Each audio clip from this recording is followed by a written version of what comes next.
If you look at a lot of these top universities, including Harvard, Yale, etc., you're going to see a lot of minorities on academic probation because they are being placed in universities that they are not ready for. They are not cut out for that just yet. That's awesome. Bro, this guy is just a racist. Holy.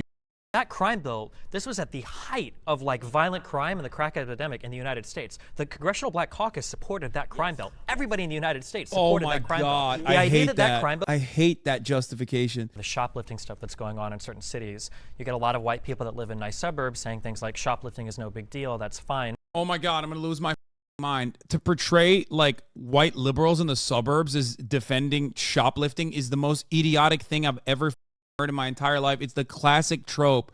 I'm gonna die. You know what? Let's move on from that to black conservatives versus white liberals. A lot of you wanted me to watch this fucking video. It's time. 12th episode of Middle Ground, and we want you to help us decide what the next 112 episodes will be. Join our Middle Ground Patreon. Damn, Hasan Piker versus Ben Shapiro. I'm so down for that. Community and make Middle Ground with us.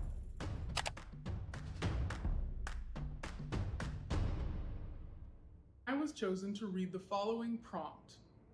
White Americans have way more advantages than Black Americans. I think I'm a rarity here. It would seem so. Do white Americans have more advantages because they're white, or do just white Americans have advantages because of historic factors? I think that people want to argue at the end of the day over whether it's because you're white or not. I think that the answer is because you're white in the past, and that's how it kind of carries over to today. You know, even in times of the United States. For the record, before people freak the fuck out, guys, Destiny, the gnome that is in front of your fucking screens, okay, has a metric ton of fucked up takes, specifically as it pertains to race issues, yada, yada, yada. None of that matters when he is performing in a contrarian manner against black conservatives. Everyone in his audience will understand this. Most of his haters who have seen any of his content will understand this as well. I'm sure he's going to still have some weird takes defending certain aspects, but he is so incredibly fucking like geared towards being contrarian. So yes, no matter what, he will abso-fucking-lutely most likely rip the black conservatives a new asshole in a way that many of you will probably agree with, and maybe in some ways that he won't, regardless of what you know about his background or what you know about his own perspective. The worst aspect of this, for me in particular, or for many of you that enjoy my content, is that anytime he gains like a level of prominence off of something, he will inevitably use that to be like, also fuck Hasan. Let's cut millions of videos about how shitty he is. But no matter what happens, I'm going to obviously be objective about his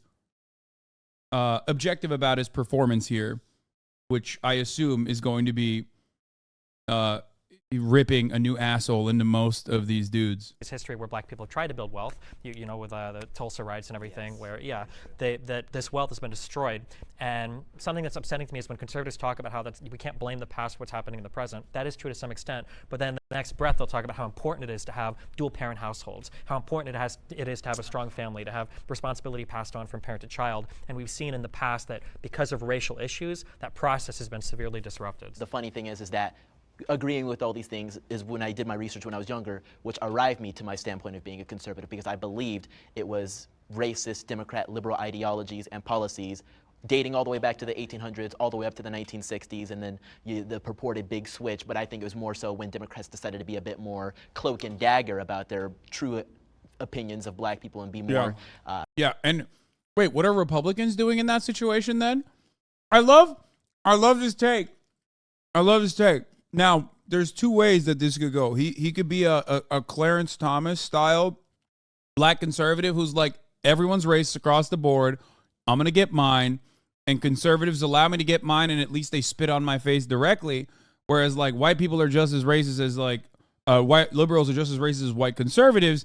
They just like will you know, soft pedal it and find more aesthetically appropriate ways of criticizing me, a black man. Now, I quite literally talked about this in the earlier subject that we were covering.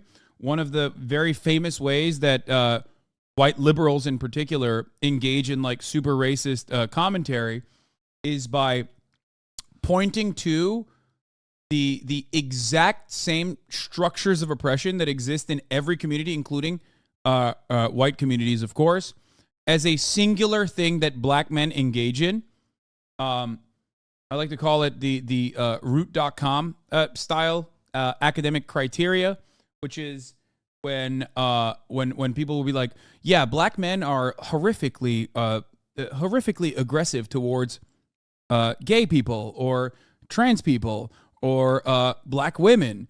And that in and of itself is, of course, a phenomena that exists in every community, but singling out black people and then making it seem as though it's a issue specifically with black men or a part of black culture in and of itself is just a more appropriate way, a more civil way for the same kind of white supremacist attitudes and sentiments to be expressed by liberals as well as racist white people on the Republican side of the spectrum.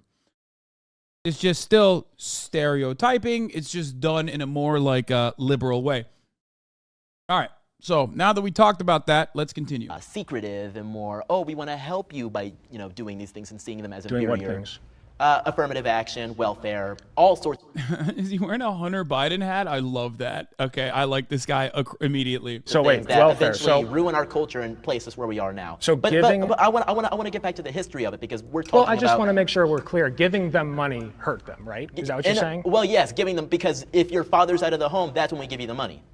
If you're living in this so housing, then give them if the you're money living while in the this dad's housing in, rent-free, well, then that's give how them you the get money more of while the the money. dad's in the If home. if you're working So this give amount of them the- hours and getting less than this amount That's such a good response. Holy shit. So he's like, okay, give him money while the dad's in the home. of You're dollars, throwing- you're getting money you're from the throwing the government. baby- Yes, it is you're incentivizing. throwing the baby out with the it is- bathwater. I don't even know what that means in this scenario because yes. You're okay, you throwing want to talk out- about throwing baby?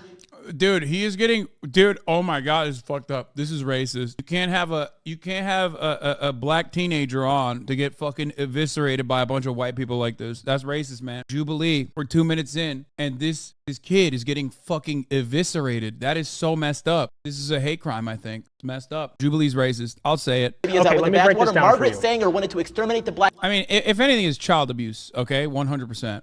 race because she thought they were weeds. So yeah, we can literally talk about throwing the baby out with the bathwater. That's what Margaret Sanger, that's what Democrat policies wanted to do. What is he doing? He's doing the talking points.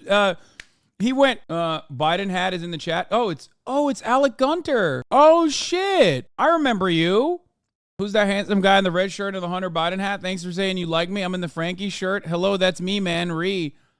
Oh yeah, nice. Okay, well you fucked up. You're racist, by the way. You can't be destroying him that quickly. You literally had one ready in the fucking chamber, dog. What is happening?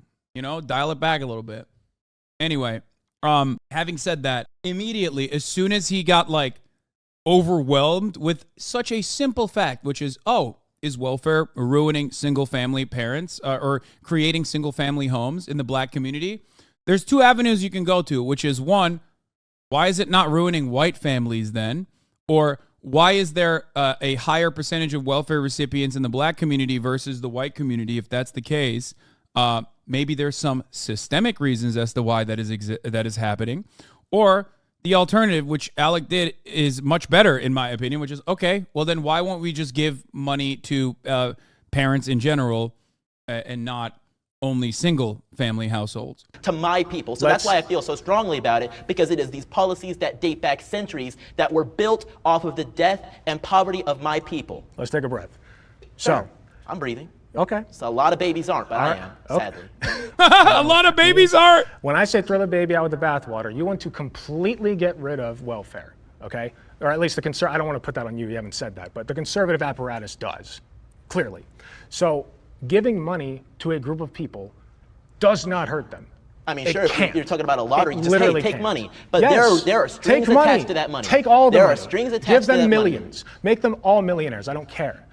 Giving money to black people does not hurt them. And that has thinking not that- happened, though. That has not happened. What do you mean? That has not happened. It hasn't been a You're saying reparations. It hasn't been this so or that. what It has you're been a saying, welfare program, welfare Great was Societies designed. Act that was Welfare built was- off of the idea of, hey, we get these families split up, we get these So people then let living them here. keep the family together and keep all the money. I mean, There you go. I guess Boom, so, done. but I guarantee you, I guess there's so. no way that Why would would you happen. not advocate for that? So in your, I guess, research and history of He's just, dude, that's such a good way to fucking destroy him right out of the gate. Oh my God. At that moment, when you can't concede, you're doing it purely because you're debating, and you can't, like, this is why debates are fucking bullshit for the most part. He can't concede because that's weakness. That's losing the debate. But, like, of course, that is the most reasonable thing to say in that situation. If you care about black people as a black person, doesn't matter if you're fucking black conservative or not, you can't literally sit there and be like, no, you're fucking wrong. It would be bad. Now, here's the thing. The black conservative that is at least read enough Thomas Sowell, okay, would have a better retort, which would be to relegate back to the classic conservative tropes of, well, actually welfare across the board, not just for black people, but everyone is making them lazy, right? Welfare is making everybody lazy. What about opportunities? Or what about, fucking welfare stopping motivation dead in its tracks? Stuff like that. Now, I'm sure Alec, being a 26-month Hasanabi head, already knows exactly what the retort to that is as well. But at least you're continuing the conversation without conceding. This country and everything. Do you find like the Reconstruction era and like the failures of like what it wanted to be and then what it ended up being, and then which led into had downstream effects to enter into the Jim Crow era? And bro, there ain't no way there are two motherfuckers with One Piece posters on this. There ain't no fucking way. Two? What's happening? You have policies like redlining that influence, how schools are funded. The downstream effects of slavery, do you think put black people as generally in a worse off position than white Americans? I think generation by generation, the effects of slavery have been diluted, but generation by generation, the effects of racism, welfare-based policies, and things of that nature became even more great. So in the 1880s or so, when we had our first black members of Congress, which were indeed Republicans, I think that was a great start for things. But obviously, we had terrible things that happened, like the Tulsa massacre, among black people being chased out of their homes by the KKK. Sure. All funded by the Democrat Party, all supported by the Democrat Party. Well, I need to stop you. Dude, I love this. He's like, the only time black people were fucked over in this country was when it was the Dixiecrats doing. Oh, who fucking cares what party they're a part of? They're white supremacists, dumbass. Like, yeah, okay, they were in the fucking Democratic Party. This is where liberalism and like defending liberalism or defending the Democratic Party inevitably falls short of what is necessary. It's like, yeah, sure. Yeah, they were fucking racist. Like, what do you mean? Fine. I agree with that. We're not fucking playing in a team. Like, I'm not a part of that fucking team, dog. I'm not trying to defend this team. You know what I mean? It's so incredibly stupid when people are just like, yeah, the Democrats did this in, 1800s. And it's like, okay, even if you don't believe that there was a party switch, okay, or the Southern strategy is fake, let's say, who it has a Confederate flag bumper sticker on their truck when they're going over to drive and vote for a fucking Republican. It's Republicans. It's not fucking Democrats that are doing that shit. Like, Republican politicians right now in present day American society are unironically defending the rights of Confederate generals and the right to be celebrated as though that's a right, even though it's not a right. Like, what the fuck? It makes no sense. You have to be literally a fucking idiot. Like, you have to be a complete fucking moron to be like, yeah, no, I think Democrats are still, they're still funding the Klan. It's like, okay, well, why are the fucking Klansmen running on the Republican Party ticket? There was a literal fucking Nazi in Illinois that like won a quarter of the vote. Like an actual Nazi, like out and about. I'm saying like he was a part of the American Nazi Party. And he ran in Illinois for the Republican seat and he won 25% of the fucking vote, dog. The fuck do you mean? Why is he not running on the Democratic Party ticket then? Be there. Can you attribute not to the party but to the ideology? Because I think when you think, regardless of whatever the party switch was, traditionally conservative values did not like. That's more aligned with the preservation of slavery, more racist policies in this country. It's very difficult to compare 2020's conservatism to 1880s conservatism. Wait, I don't get it. Like, was Abraham Lincoln conservative or not? Explain that to me. Like, okay, Abraham Lincoln, Republican Party. Is he conservative? Why is it the charter saying that they want to fucking abolish chattel slavery in the South and wage slavery in the North. Like, what's happening there? Like, do you think Abraham Lincoln was the conservative operating, like, was he operating with the conservative principle, okay? And like the Confederates were the ones who were actually operating with the progressive principles in comparison to like that back then. Like, what does this take? Oh God, it makes me so mad. Okay. Oh, I was loving the 1v4. So personally, I feel like there's really only one thing that white people have a true advantage over black people with, and it's that white people are less likely to be forced into a box. It happens with black people onto other black people, but it especially happens with Yeah, that's right. I wonder why. Wait, hold on. I feel like this guy is going to deny systemic racism, right? Because he's a conservative. But like what he just described is one of the literal symptoms of systemic racism. If you are a part of a marginalized group, yes, you are boxed in to stereotypes that are negative, stereotypes that often justify your conditions of oppression. You know, extrapolate that over hundreds of years and you literally arrive at the material foundation for systemic racism. Thank you. That's great. Thank you for the PragerU lesson. PragerU guy that is just simply there as like a normal black conservative. With white liberals onto black conservatives, where we are told that we are supposed to think a certain way, be a certain way, and if we're not, then we're called all these names like etc. And the worst of all is bootlicker, because I hate when a white liberal tells me as a black man that I'm a bootlicker, because then I ask, whose boot am I licking? Because you're telling me as a white person that me as a black person. What do you mean? You are licking the boots of white supremacy. Yeah. What's the point? What? Bro, I'm sorry.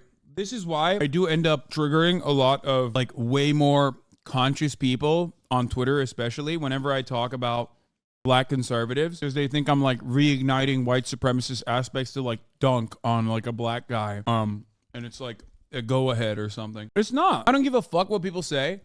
If you are a conservative, doesn't matter if you're black, okay? If you're a conservative, you can't fucking turn around and do identity politics. You're like, you're a white man. You're a white man calling me a black guy, a bootlicker, slavery much?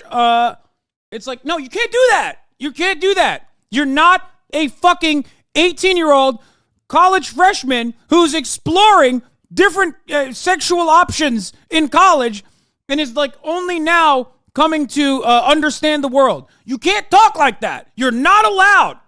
You're a conservative. Be a fucking man. Be a fucking conservative. You understand me? You cannot do that. I hate when these motherfuckers on the conservative camp literally turn around and they're just like, oh, little old me. I'm over here justifying white supremacy as a black man, and you're denying me of my autonomy as a black man. It's called Bodies in Spaces, sweaty. Look it up. Like, shut the fuck up. Shut up. The fuck are you saying? There's no bodies in spaces here. You are an agent of white supremacy. Who gives a fuck? Oh my God, that is so fucking annoying. And then other dumb motherfuckers do actually go along with that, for the record, and that breaks my fucking brain. Nothing breaks my brain as hard as that shit. That guy has 6 cop friends, and I called him a bootlicker, but they clipped it out. They cut out the part where he says he has 6 cop friends, and in response, I pointed that out to him, and he said they are 6 very clean sets of boot right now. Oh, wow, that's crazy. I love the other part of this where it's like black conservatives love being like, the only racism is when people say that I'm like, an agent of white supremacy, but in a like more embellished way. No one is giving anybody the go ahead to like call you the N-word or something. Okay. That's unacceptable, or variants of that. That's unacceptable. Bootlicker, on the other hand, is not like historically anti-black, which is a perfectly valid way to roll you, because that's precisely what you're doing. Alec gets really cringe later on in this video, by the way. Okay, well, he's one of you, so you probably reacted that way because you would probably react in a similar fashion. And that I'm licking your boot because I don't think in this box that you want me to frame my mentality in. Yes! That to me is real racism. And that's what we— Dude, I'm sorry. It's so monolithic, dude. Oh my God. Black conservatism has one purpose. Black conservatism has one purpose. At least Clarence Thomas is like kind of interesting. Black conservatism has one purpose, and that is to uphold white supremacy, because there is no other purpose for a black person in the eyes of the conservative sphere to like They don't want to use you for anything. Liberals do this too, by the way. They did this with like fucking Bernie Sanders, where they're like, Bernie Sanders won't talk about prison reform, won't talk about criminal justice reform. Does he not care about black people? And he was like, what are you talking about? Like, one, I have talked about that. And two, like universal healthcare access helps black people disproportionately due to need. That's how it works. Universal healthcare helps everybody. Okay? Especially black people. This is fucking so stupid. It's not only talking about fucking the prison reform or criminal justice reform that impacts black people. It's a silly way. It is a silly way to reframe the issue. So that is actually, in a way, unironically, very fucking, it's a little bit of liberal racism. I'm mad they deny me on this episode. Wait, Sean was trying to be a black conservative? What? Sean appearing in whiteface as a white liberal, or doing conservative face, also whiteface. I played it up so much too. No way. We need to stop allowing to happen to us, because black people are so quick now to not branch out and to have new ways of thinking, or to go into careers like agriculture and these other career paths that black people don't typically get into. It's not because of racism stopping them from getting in there. It's because we're told for so long that you have to follow this path and you have to think a certain way. I think Wait, what? Bro, did he say black people were not cast out from participating in agriculture? Are you fucking nuts? Wait, what? That's like the worst one you could pick. And no, I'm not doing like a slavery joke or something. That would be incredibly out of touch and probably racist. I'm talking very specifically, black people were forced out of farming. Okay? In the abolition of slavery, the only time black people were able to participate in agricultural output was literally around sharecropping and not having not unironically owning land. 40 acres and a fucking mule were a promise given to freed slaves that was not followed on. The only reparations that were given in the United States of America, literally was given to white farmers or white landowners who owned slaves. It was a payment of restitution for the slaves that were forcibly freed. That's so wild, especially because black farmers called for justice from the USDA. This happened recently. And literally, Steven Crowder made fun of the black farmers. Like, there is a racial gap in the agricultural industry. And when the USDA was like, we got to do something about this, we have to offer some kind of help to black farmers. We have to create programs that engage black people with agricultural production. And Steven Crowder was like, oh yeah, what are they going to farm? Hennessy?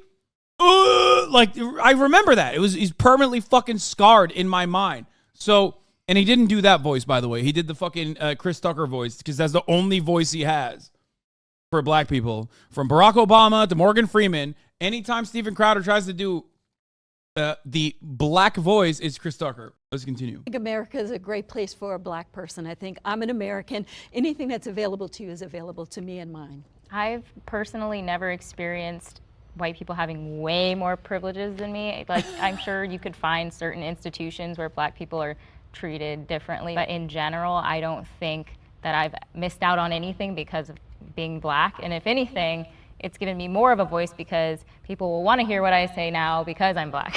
So if anything, I have more of a platform now just on the basis of being a black conservative and saying what's not popular than I would if I was just a white person who was also conservative. Wait, you can't do that. No, you just admitted it. What? You just gave the game away. Yeah. No, she literally recognizes. She's like, yeah, if I was some random white chick, there's plenty of them out there, but if I become the token, then I get way more options, way more opportunity. That's so funny. Why does she admit that? At least she's open about it, I guess. There's weirdly enough, there's a clarity there, She just straight up said it. I have more of a platform. Niche individual media careers have solved racism. Dude, that is literally the conservative affirmative action. Okay? Conservatives are like, I hate affirmative action. And then they're like, we need to elevate some black people because, we need to hear a black person's perspective defending white supremacy. Affirmative action is in and of itself not a fucking issue, unless you are shitting on affirmative action as a black person, then will elevate you to a position of power immediately. On the virtue of the color of your skin, like identically to the way that conservatives portray affirmative action as, even though that's incorrect. After being timed out, I realized the error in my ways. My take was problematic without context, and I'm sorry for derailing the stream again. It's all good, Mariah. You were timed out for 30 minutes, and there's so much that you can say in this issue. This is also another entirely. But is this totally not racist at all? Brother, I don't think you understand. I'm racist, okay? I'm both simultaneously racist and also literally am a white savior who will never, ever in a million years admit if a black person has done something wrong. I'm both of those things at the same time. I've already made my peace with this, okay? You can't come in here and clip something and be like, dude, fucking got him, boys. Because literally every single person that would agree with you, especially on Black Twitter, already has made up their minds that I'm a white supremacist. So who gives a fuck? Decision to end affirmative action. I think I'm not going to start. Someone else can start. Sorry. I think affirmative action has served its purpose. I think that it was necessary for a particular time. And I think that every black person knows how to get into college. I mean, you could pull out the names, the Oprah, President Obama. You can pull out the head of Time Warner was black man, the Forbes was black man. We know what to do now. We don't need a What the fuck? What? What's happening? affirmative action anymore. And to me, affirmative action is offensive sometimes, especially nowadays, because I have 6 children and 2 boys, 4 girls. And all of them went to Harvard and Columbia and this one and that one. And it breaks my heart to think that they accomplished that. Yeah, wait, what? That's like, yeah, how do you not understand that, like, conservatives are lying? Wait, that's so dumb. That's so dumb. Lady, your children deserve to go to those fucking schools. Are you stupid? How did you not understand that your very own children deserve to go to those schools, and you're like, and everybody thinks that, like, they deserve to go to those schools only because of affirmative action? It's like, yeah, no shit. That happened during affirmative action, which means if you personally believe that your children deserve to go to Harvard, you can't be anti-affirmative action. What the fuck? This makes no sense. That's so stupid. Unless she literally is about to say, like, my kids are fucking dumbasses. Like, they literally took a white person's spot or some shit. Goal of getting into these institutions just because of the color of their skin. I can definitely say that it creates a lot of tension when you have affirmative action. I remember my first week at the university. No, you fucking idiot. The tension is not affirmative action. The tension is white supremacy. Okay? That's it. That's the tension. What is wrong with these people? They're literally like, oh, no, it's the one fucking Band-Aid that, like, liberals were able to live with for, like, you know, a shelf life, of course, that allowed, like, just a tiny marginal leg up for certain people that were plucked from unique backgrounds in order to create a more diverse learning environment, which is good for everybody involved. That part actually is fucking that part is the problem, not the white supremacy that reinforces the dynamic that black people are not worthy of being in that position. Oh my God, dude. Yeah, it's definitely not white supremacy. It's the affirmative action that made people racist, my man, for sure. Maybe he has to live with that. Maybe he has to fucking believe that internally, because, like, otherwise he has to recognize that, like, every single person that's propped him up in his career in the conservative media ecosystem is a racist piece of shit. University of Illinois. I was sitting with some classmates, and guys, these guys aren't racist. Like, Dennis Prager, not racist. It's just the systems that have caused them to behave this way. A white student turned to me and jokingly like, hey, Xavier, like, did you just attach a smiley face when you applied for this college? And I started asking what he meant, and he said to me that he was like, you're black, I'm assuming you had decent grades. You could have just attached a smiley face and you would have gotten into the university. So I was livid by that, and I went off. Again, okay, Xavier doing the same thing that the black lady did earlier, which is, once again, don't hyper-focus on the individual act of racism that Xavier, a microaggression that Xavier had to go through. Maybe more than a microaggression. Focus on the underlying point that he's making. He's like, I deserve to go to this college because I worked really hard, okay? And then people think I got here due to affirmative action. That idea that you have to have enough processing power, okay, to recognize that in that very moment you're like, wait, I didn't get here because of affirmative action. I got here because I worked fucking hard. Hold on. Maybe that is the case for every single person, and that the conservative media is greatly overgeneralizing and hyping up the impact that affirmative action has had in an effort to cut white supremacist propaganda, but not directly by saying we should segregate schools. No, it's probably not that. Thank you for the fucking $100,000 a year job, Dennis Prager. Like, you can't be a black person who's like, oh, dude, what the fuck? Like, I hate affirmative action. And simultaneously be like, I deserve to be in this college. You know what I mean? Which one is it? Is affirmative action actually not a program that directly is like plucking unworthy black people in the way that fucking conservatives claim it is? Or did you deserve to be there? Do you think that in the absence of affirmative action, that racist white people are not going to find a new and unique and creative way to be racist to you? That's another take as well that I have to ask. It's like whenever people say like porn is the reason why women get like hurt so much. It's like, yeah, dude, in a pre-porn universe, like famously, women had a really good time. Like no domestic violence whatsoever. It's definitely porn that did that. Thank you. Like it's not patriarchy. It's one random fucking thing that is your pet project. Got it. I started naming all of my accomplishments, and I felt so confident only for about an hour. Because then an hour later, I started saying to myself, like, wow, like, did I actually earn my way in here? I started to have this insecurity, and I started wondering to myself, there's no way this fucking gnome isn't sitting across from this dude like white knuckling it right now, because he's saying such dumb shit. Even if he fucking agrees with him that affirmative action is like, even if he agrees right now that Supreme Court decisions, a decision to end affirmative action, in that, like, he did the fucking thing where he's like, yeah, I agree with this actually. Even in that moment, because he's making such bad arguments, you know his ass is like probably sitting there going, I want to fucking debate him because he's so stupid. But that's a stupid ass argument. He's making a stupid argument. did I earn this position myself, or did my ancestors' suffering earn this for me? And two, I've seen it in the sense of like affirmative action taking away from other people who are minorities. Like I had a friend who was Asian and he in high school and he really wanted to go to MIT. That was his dream school. He interned there. He was super like prepared to go there and he didn't get in. And you can only assume that it was because of affirmative action because they have such a large Asian population that they want to admit other people.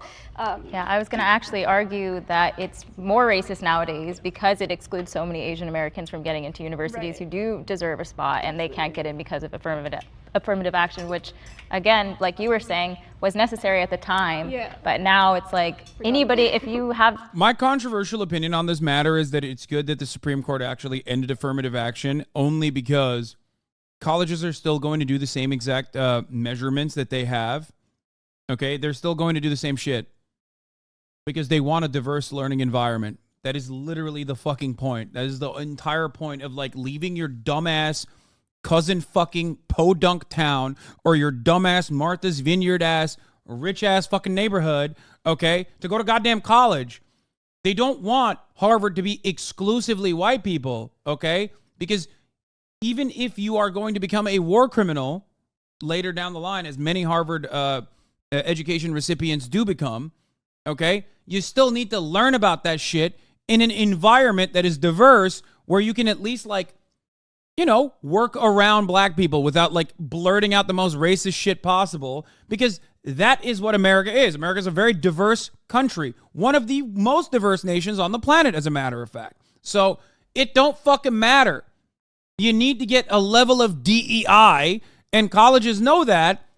And that's precisely the reason why they're like, yeah, shut the fuck up. Oh, yeah. Oh, no, you took down affirmative action.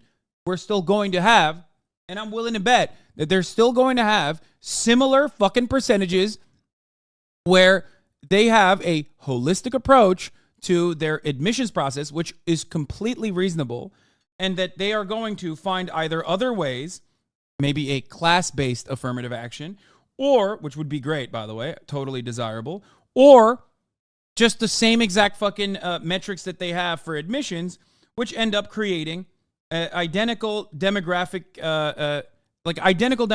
in the applicant process, in the accepting in the applicants that were accepted in the college. Because the reality is affirmative action is not a fucking like literal solution to racism. It was never that. If anything, it's like it's a mechanism so that like people who want to churn out white supremacist, capitalist, systemic violence can learn in an environment that's diverse enough so they can do it better. Okay, that's it. These are liberal institutions, man. Come on. Like Ted Cruz went to fucking Harvard. What the fuck are we talking about? The skills to do it, and you're in America, you can get in. I don't think affirmative action is the worst thing, considering all the different types or aspects of a background you might take into account when somebody's getting into college, whether they were in certain clubs, you know, Boy Scouts, what type of classes they took. That might not be available to everybody. I don't think that factoring in the affirmative action is necessarily a bad thing, but I feel like because of everything you guys have said, the optics behind it are so horrible today that even if it is slightly beneficial in the long run for certain people, I think we can probably refocus most of that into... God, I hate liberals so much. Oh my God. First of all, he basically just said what I said jokingly. Okay, but the difference is he's serious about it and he's willing to say affirmative action should be ended. Okay? But it's fucking frustrating because it's like, who gives a fuck? If it's just simply an optics situation, then yeah, you should, I don't know, fix it by doing a decent amount of propaganda in that direction. But nobody wants to do that. Nobody wants to work anymore, except for conservatives. They will work really fucking hard to fix the optics of like unimaginably bad positions. That's why the conversation around abortion is about protecting life. Can you imagine? Like, it's literally a medical process that Republicans have decided is like, nah, that's actually life. They don't even give a fuck about it. If it was literally murder, they wouldn't care and make ectopic pregnancy provisions, or they wouldn't make provisions or exceptions for rape or incest, and some don't, but most do. Why? If it's murder, you fucking piece of shit. Why are you fucking sitting there and being like, well, some murder is fine? Why? Why are they doing that? Because they recognize that it's bullshit. Because it's propaganda. Because they know that the optics don't matter. If you scream more and more and more about a particular thing, you can change enough people's minds. And even if you don't change their minds, it doesn't fucking matter. You can still absolutely control the narrative and get your bidding done through the state legislatures and the court system. Figuring out like the class that people come from, the neighborhoods, the backgrounds or whatever, without it having to necessarily target race. The only thing that I kind of wonder now that it's gone is instead of a black person being in school thinking like, man, am I here because I'm an affirmative action pick? Is it going to be a kid that is poor or a kid that's from a different zip code? I think we should do away with all of it. It's just like submit an application, no demographics. Why do they ask your sexuality? Like, why do they ask all that stuff? What do you mean? Bro, how do people still not understand this? Like, talk to a singular admissions person, please, dude. It's not like colleges are hiding the truth. Like, they literally are like, dog, we have a holistic admissions process because we obviously care about grades and shit. But more importantly, the people, the legacy admissions that we do truly care about, we want to make sure that they're learning in a diverse environment. We want to make sure George W. Bush's son is going to get in no matter what, okay? Papa Bush, he's going to buy the wing of a library. He's at Yale. Doesn't matter how fucking stupid he is. We want to make sure that that stupid idiot is at least learning in a more diverse environment so he can become president one day, okay? That's it. That's the main point. And also, on top of that, we get liberal brownie points to be like, look at this. Look how great we are. Look how woke we are. But ultimately, it's a good thing because it benefits everybody. You pluck a couple people from different backgrounds that, due to financial hangups and systemic racism, may or may not have been able to be in the selections process on paper, because on paper they still have great grades, because it's not like, you know, black kids with like who are getting Fs all year round are being like put into Harvard instead of a guy who's an A+, college student who's white, and they're like, fuck you, white kid, like, fucking, you're not getting in, or like, oh, fuck you, Asian kid who studied really hard. We're going to get this fucking dumbass black kid here. Like, that's not how it works. That's just like, that's made up. And that's precisely why the black conservatives on that fucking panel are like, my children worked really hard to get to the position that they got to, and they literally didn't even fucking, everyone said they got there because of affirmative action. That's why we need to end it. It's like, Yeah, you just admitted that it's fucking bullshit. You just admitted as a black conservative that the conservative line on affirmative action is bullshit.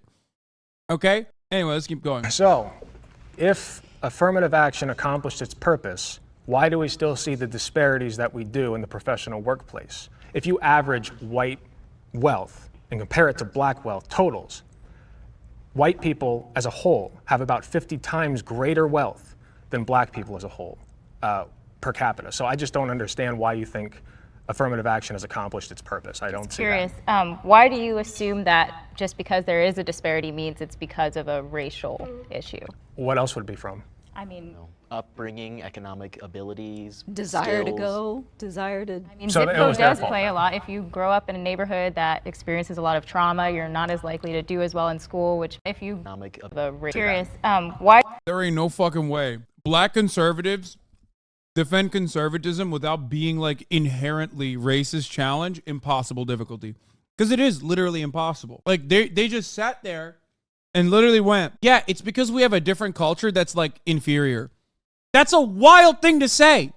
What are you saying? Like we just culturally are inferior and don't have any desire for success. Like that's an insane thing to say. You're a black person. Why are you saying that? Like any white person that says that, I think, okay, here's what I think, okay? Black conservatives are so permanently one note because like the entire purpose in the eyes of like conservatives and the conservative movement as a whole is to like fill that racial gap and be like, you're the black face on white supremacy now.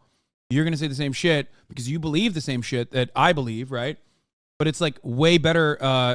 It's way better that you say it because then other people feel less racist about saying it, right? Clan de Sowens. They're so fucking one note that they forget that there are people around them that are going to go, hold up, what are you saying right now? Did you just say that like there is a racial component to like there's a cultural inferiority across the board on the entire black race? Like what? That's if a white person says that, you know, you're conditioned into understanding like, oh, that's just like a guy being racist. Just don't understand why you think affirmative action has accomplished its purpose. I don't see curious. that. Why do you assume that just because there is a disparity means it's because of a racial issue?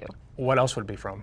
I mean, Upbringing, economic abilities, Desire to skills. go, desire to. So zip it code was their does fault play then. a lot. If you grow up in a neighborhood that experiences a lot of trauma, you're not as likely to do as well in school, which means you're Why did they grow up in a Okay, that's great. Oh, Alec, good job. Holy neighborhood shit. that experiences a lot of trauma? I mean, lots of people do. Yes, live in but a- why specifically do more black people? Government assistance programs. Government assistance programs, like what? Try redlining. I mean, you can go into that if you'd like to, but let's take is a look relevant. at the Great Societies Act, which was Wait, bro, come on, dude. Come on. You're not going to fucking do the Ben Shapiro line on redlining, right? Like financial institutions were perfectly valid in not giving black people loans because they think that black people are what, culturally inferior and can't fucking pay their loans? Is that what you're going to say? That's the Ben Shapiro justification for redlining, by the way. It's like a bank is supposed to give money to people that they think are going to pay for it. And it's like, yeah, well, that's the point. Like the banks did that and that's racist. created to kick black fathers out of the home and get black mothers on welfare assistance.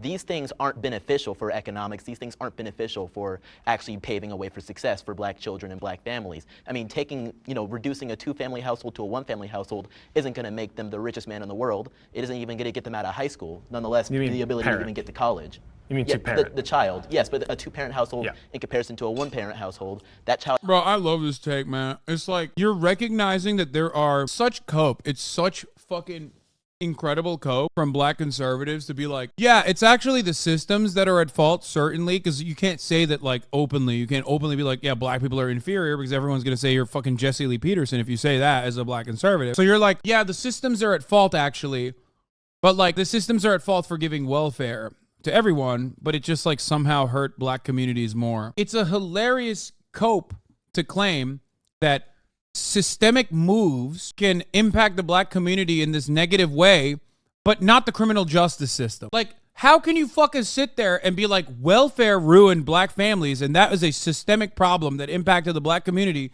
and not recognize that the criminal justice system has done infinitely worse? Like, how? Like, how? You can't just fucking say, no, it's not racial inferiority. Oh, come on now. It's actually the systems, but it's the welfare. Why does everyone assume that two-parent households are awesome? What if they're both shitty people? That's such a funny thing to say, neurotic toast. No, it's just there is plenty of empirical evidence to show that, yes, two-parent households have better results in child rearing and development. It's just a fact. It doesn't matter if they're two dads, two moms, doesn't matter. It's mostly a concept that revolves around disposable income. That is the major component, and also free time that a parent may have to engage in child development. It's not like the traditional ways that like conservatives try to describe it. And clearly welfare is laughably low and not enough. I'm a single full-time dad, so I'm a little biased. Yeah, my point doesn't actually contradict yours. My point is that it's money. It's literally money. It's money and free time. If you have more income and more free time because you have two parents instead of one in the house, then you have better results for child development. That's it. That's literally it. It's as simple as that. And it's pretty funny that like people try to make this into a racial thing, or a racial thing without factoring in the criminal justice system, which is like, I wonder what's worse on the black community having only one father or only one parent, one mother in the home. I wonder if there's like some other underlying thing that has, I don't know, played a pretty significant role. I don't know. It's probably the welfare thing, I assume. Why do these people think bullying people out of poverty works? It hasn't and never will. Because their job is to say that. Child is not going to be nearly as successful. That child is more disposed to being sent into prison by doing crimes or not doing very well in school. So how are they even supposed to get that, that wealth disparity shrunk if they aren't even able to get out of the community that is causing these problems for them? Something I think that this conversation illustrates is that like affirmative action is literally the very end of the line of a lot of different parts of a person's life. And by that point, trying to rectify all of the inequities that have existed, to try to remedy any of that at the very end with affirmative action, it might just be too broad a brush. And maybe that's correct. That is correct. That's why I always say affirmative action is a Band-Aid solution. He's right. He's not wrong. Okay? He might be the most biased demon on the fucking planet when it comes to issues that pertain to me, or whatever flavor of the month has like pissed him off personally. So now like every person from that marginalized background is now a villain, and he will do anything and everything to be like incredibly fucking annoying about it. But he's right about this. He's correct. Affirmative action is a Band-Aid solution. Why? Because there is a metric ton of other shit that goes wrong before you even get to that position of elevation where you can like finally go to fucking college. It's fair, but that doesn't mean you have to remove it because of optics. Yeah, no, it's the major reason why I don't like removing affirmative action is it's twofold. One, there are no legal protections for discrimination when that happens, or at least like it's one other aspect in the way of like implementing further legal discriminations. Okay, so that's number one. You're chipping away at it slowly but surely. That's what Republicans do, and they're just now feeling more. They're feeling more confident than ever to do so. Two, it has a really shitty. It has a really shitty, like I guess not spiritual effect, but it's basically just like telling black people to listen, like, we gave you this fucking Band-Aid, right? We bullied you with this Band-Aid to make it seem like any black person that has risen to a position of power was put there, was plucked and placed there when they didn't deserve it. And then now we're taking the fucking Band-Aid away. Fuck you. And like, what does that do? That galvanizes white supremacist perspectives in society, and it tells black people like, double fuck you. We've been fucking you, and now here's another one. Okay, fuck you and fuck you. Here's two of my friends. They came along for the ride, and it's like, that sucks. So I do recognize that, like I said, affirmative action, Band-Aid solution, clearly like material restitution needs to happen. There are way bigger scars that impact the black and brown communities, impact poor communities in general. But like sometimes it's fine to have a fucking Band-Aid, guys. You know what I mean? It's okay. You don't have to sit there and defend it like it's the most significant thing on the planet, which many people don't even do. Okay? But like, it's okay to have a Band-Aid from time to time. You know what I mean? It's okay to at least like have the federal government be like, yeah, fuck these racist pieces of shit. Yeah, we are going to actually help marginalized communities a little bit. It's the least we can do. Maybe we'd be better served focusing on the earlier issues than trying to... I don't know what level of fucking brain rot some of you dumb motherfuckers are on, But like, just shut the fuck up, please. Throw a kid who maybe, can barely read at a 6th grade level into a college to hope that that's the thing that fixes the problem at the end of the line. I think affirmative action wasn't really supposed to like send kids to Harvard that weren't prepared to go to Harvard. I think that's quite a myth, in fact. I think those that have the qualities to get... Someone should have asked the parent or the prager you dude. Do you think you're a recipient of affirmative action? Is that how you got into a school that you got into? To Harvard were, before affirmative action, were just completely overlooked. Clarence Thomas is like the perfect example, regardless of what you think about him. He was able to get to Harvard because of affirmative action, because, it focused on finding people that were, again, like just overlooked for those. But things in Oh shit! Nope, you're not supposed to say that. What the fuck, bro? He did not just, as the white liberal, be like, Clarence Thomas only got to Harvard because he's black. That's crazy. What the fuck?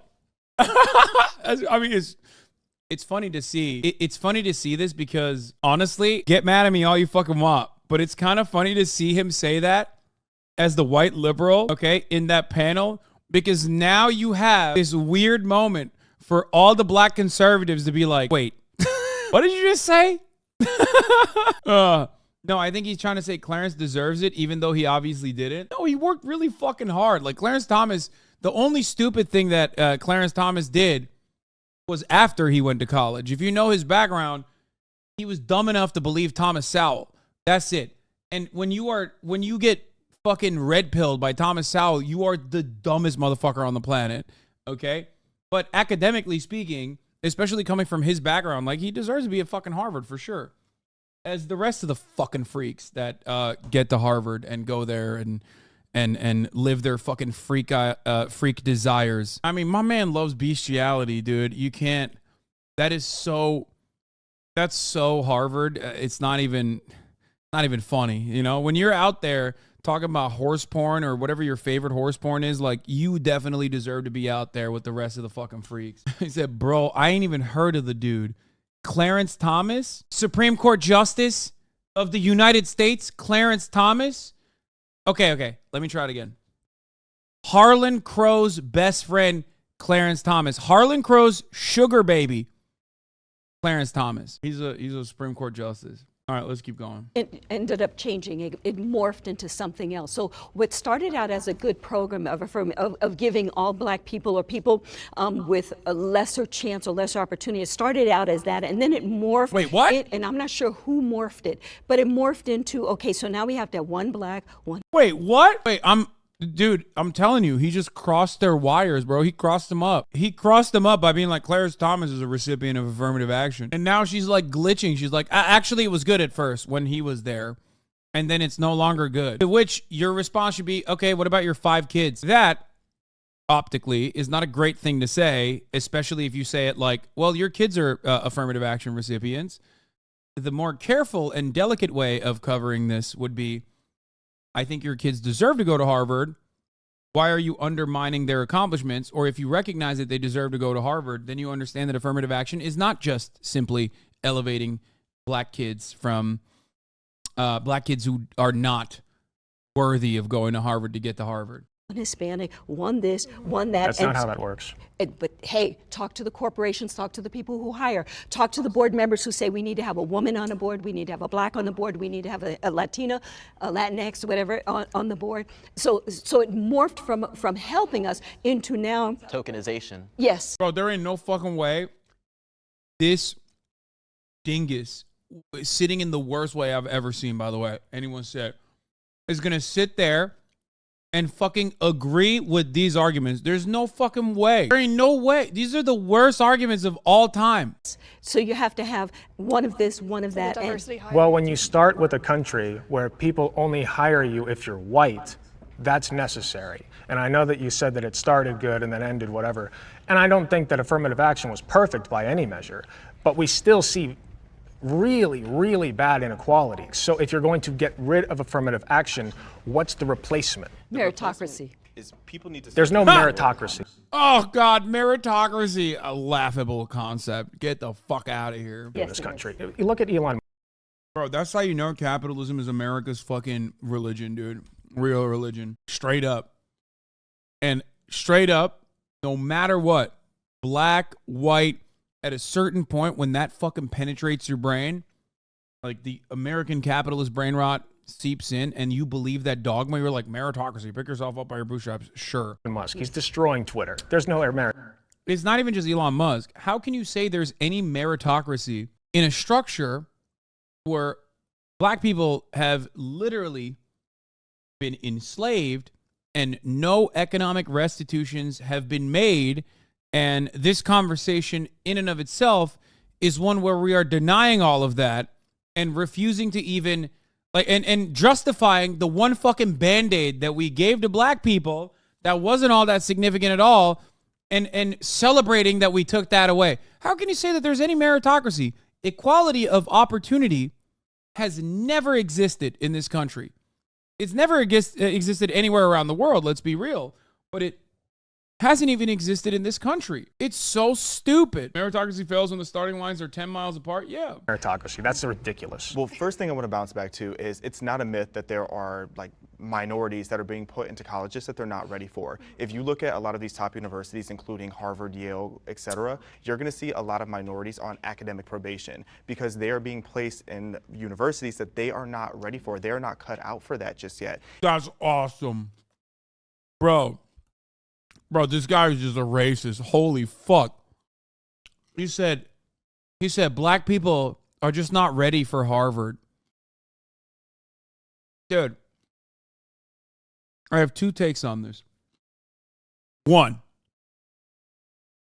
this is irrelevant to the main point of contention here. Anytime you see like a fucking normie ass looking white guy with a shit ton of tattoos, imagine them without tattoos, okay? Also, I forgot to run the ad break again. I'm going to run it now. 2. Okay? Remember that. Adam Levine or whatever, imagine him without tattoos.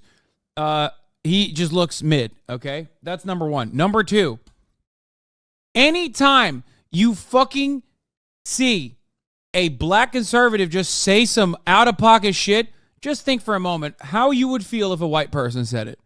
Because their job there is literally to repeat an incredibly racist, incredibly white supremacist take, but because they're black, you're not immediately conditioned to be like, what the fuck did you just say? Okay? There is 0% chance, dude, you are like a monster if you legitimately are like, man, those blacks, they just don't fucking know. They don't know what Harvard's like. They're not ready for it. Like, that's crazy. You're a crazy person. What the fuck are you saying? Like, this is the type of shit that like Steven Crowder says. You know what I mean? And it even just makes sense if you look at how... So what he said was not true? Oh my God, bro. Of course he's not fucking telling the truth. How are you a 10-month subscriber? What the fuck is happening? Dude, come on. Dude, come on, dude. Especially not for fucking Ivy Leagues, you fucking dingus, you dumb donkey, you fucking idiot. Ivy Leagues are hard to get into and incredibly easy to get out of. It's literally a gentleman's C is the agreement in fucking Ivy Leagues, you stupid fucking idiot. Fuck! It's literally, the reason why Ivy Leagues are so fucking hard to get into is like, because once you get there, very hard for you to fuck up after that, because now you have access to like the wealthiest people on the planet, okay? It's not the things that you're learning. The education is not top notch or anything. It's that you quite literally have now access, personal access to some of the wealthiest people and their children. Okay. So you will always get a fucking job. And in order to maintain Harvard's incredible, it's incredible aesthetics of like being the beacon of intelligentsia, everybody that gets into Harvard, while it's really difficult to get into Harvard, will usually at the very least get a C. You're not being fucking placed in academic probation. It's bullshit. If you are, it's probably for some really fucked up reasons. I would say that those resources succeed aren't always known. One of my buddies went to an Ivy League school and said the grade inflation is crazy. It's harder to fail a class at Harvard than it is to pass with flying colors. Yes, because guess what, dude? You think fucking the wealthiest people and their fucking dumbass, drug-addicted, failed children are actually fucking brilliant? No. It's established that they're going to go to a position of power no matter what, okay? Due to intergenerational wealth. So therefore, if you are able to get into fucking Harvard, then, you know, you and the rest of the fucking dumbasses are all at the very least getting C's, okay? At the very least. Because how the fuck can you justify how successful they got after college? You know what I mean? Yes, Harvard has a 4% dropout rate when the national average is closer to 24. If you were to look at it, that 4% dropout rate probably comes from economic circumstances too, like medical debt or some shit, like a death in the family. 50% of all the grades at Ivies are an A. Princeton has an average GPA of 3.45. You think these guys are getting those grades because they're fucking brilliant? Legacy admissions certainly aren't. How the fuck is everybody getting such incredible grades, dude? How the fuck's that happening? Oh, wait. It's because if you go there, you're going to get a job regardless, okay? You're going to get a job regardless, so it doesn't fucking matter what your grades are. Because all of that is a lie. And that's why they want to fucking hold on to it as best as they can and try to sneak in as many people as they possibly can. They're like, oh, no, fuck affirmative action, blah, blah, blah. Everyone, my child deserves to go to Harvard. Colin Jobs got his first job ever, was SNL after Harvard, and he got married to ScarJo. You know his ass is just a genius. Well, he's not the best person to use in this example because it's like he didn't get married to ScarJo because he wasn't a genius, you know what I mean? Anyway, let's continue. How much they have to achieve in order to get there. Asian students on average have to score 450 points higher than a black student in order to get in the same university. So if you think of the universities that have courses, etc., that's crazy. I didn't realize it was, dude, I love these fucking arguments, man. I didn't fucking realize that like your college entrance examination scores was the only reason as to why you're getting into fucking colleges. That's crazy. I had no fucking idea, dude. That's wild. It's so frustrating to make this example because it's like a student who self-identifies as Asian will need 140 SAT points higher than whites, and 320 SAT points higher than Hispanics, and 450 SAT points higher than African Americans, right? One, it's a 2009 study, but it doesn't matter. Because even in 2009, the study is fucking stupid because the SAT scores are not the only reason as to why people are getting into these colleges, okay? Standardized tests are bullshit and cultural bias. No, I'm not even saying that. No, fuck that. I mean, there are some cultural biases, but that's some lib shit, okay? No, the real reason, the real answer is standardized tests are bullshit, and they do not show how great of a student someone can be, especially when we already know that it doesn't matter. It's more about getting into the fucking college. It's not necessarily, especially when you go to an Ivy. The value that you get from going to an Ivy League school or one of these top educational institutions is not that you're getting the best education. Anyone who tells you that is fucking lying to you. It's who is in your social circle, okay? When you are automatically placed in a freshman class and sitting next to you is some fucking Arab sheik's grandson, and on your right is like some goddamn billionaire hedge fund owner's grandson or child, okay? All of a sudden, look to your left, look to your right. It's impossible for you to fucking fail after college. The networking opportunities are insane, okay? That's it. Let's keep going. That grade on a curve. You can only have so many people with an A, so many people with a B, etc. So that means that the bottom percentile is going to fail. Who is most likely, just based on logic, going to be the ones failing? It's going to be the people who didn't have the credentials. Yeah, this is silly as fuck. To get there in the first place. And then I have to bounce back to. I want to get you on that point because I would posit that the people who are least likely to have good outcomes in an academic setting are those who have to work 2 jobs, are those who have to drive there from home because they can't afford a dorm, are those who have to go into crippling financial debt. These are and have other stresses in their life. They can't afford a doctor, they can't afford a dentist, they can't afford anything. I had to do that too, though. Those are the That's people. not just black people. It's not just. But it's If we're looking at overwhelmingly. straight numbers, there are more white people in poverty than black. White liberals who like, oh man, well, white people suffer like that too, gross me out. It's like, yeah, we know. It's a class-based problem. Like, shut the fuck up. Like, we're talking statistics here, okay? Like, we're talking averages. We're talking like, who is more likely to be in a dire economic circumstance, okay? White lady, can you please just like not fucking chime in one time? Jesus Christ. Black people. If you look at the raw numbers, but if you I don't know, actually what are the understand what wrong you're talking numbers? about. No The number issue is is poverty wrong. in general, though. I don't think it's like who's in poverty. It's like poverty sucks. It Maybe we shouldn't should make matter college who's in it. free, and maybe we want to have If you have a affirmative action program- wouldn't be that necessary. It'll get even more ghetto. If you have a program that says if you are under a certain income, Who said that? Maybe we want to have affirmative action wouldn't be that necessary. It'll get even more ghetto. Fuck said that? affirmative action wouldn't be that necessary. And it'll get even more ghetto. In a different timeline, he's writing for The Root and talking about how fucking homophobic black men are. This is the avenue that he found himself in, so he has to portray himself a certain way. That's it. This dude is just like a chameleon, okay? A charlatan. 100%. And like things, if things were like, I don't know, like 3% different in his life, he would literally be writing, like he'd be talking about the incredible, the violent, and misogynistic and homophobic black men. Just, you know, which is like, again, as I mentioned, just a different way of churning out similar white supremacist talking points, but in a matter that is more acceptable to liberals. You know what I mean? He'd be doing that instead of this. If you have a program that says if you are under a certain income level, this is how we'll help you, that will overwhelmingly help black people at a far greater percentage than it will help white people.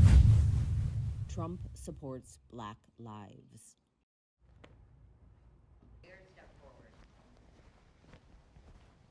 I mean, I would fucking, dude, what? I would say yes to that.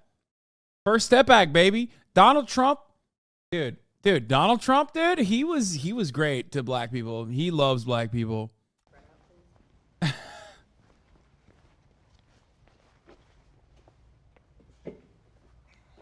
I think that President Trump supports all lives. I think that he looks at all American citizens as equal. I don't see him doing anything that would make you feel like he does not support black lives.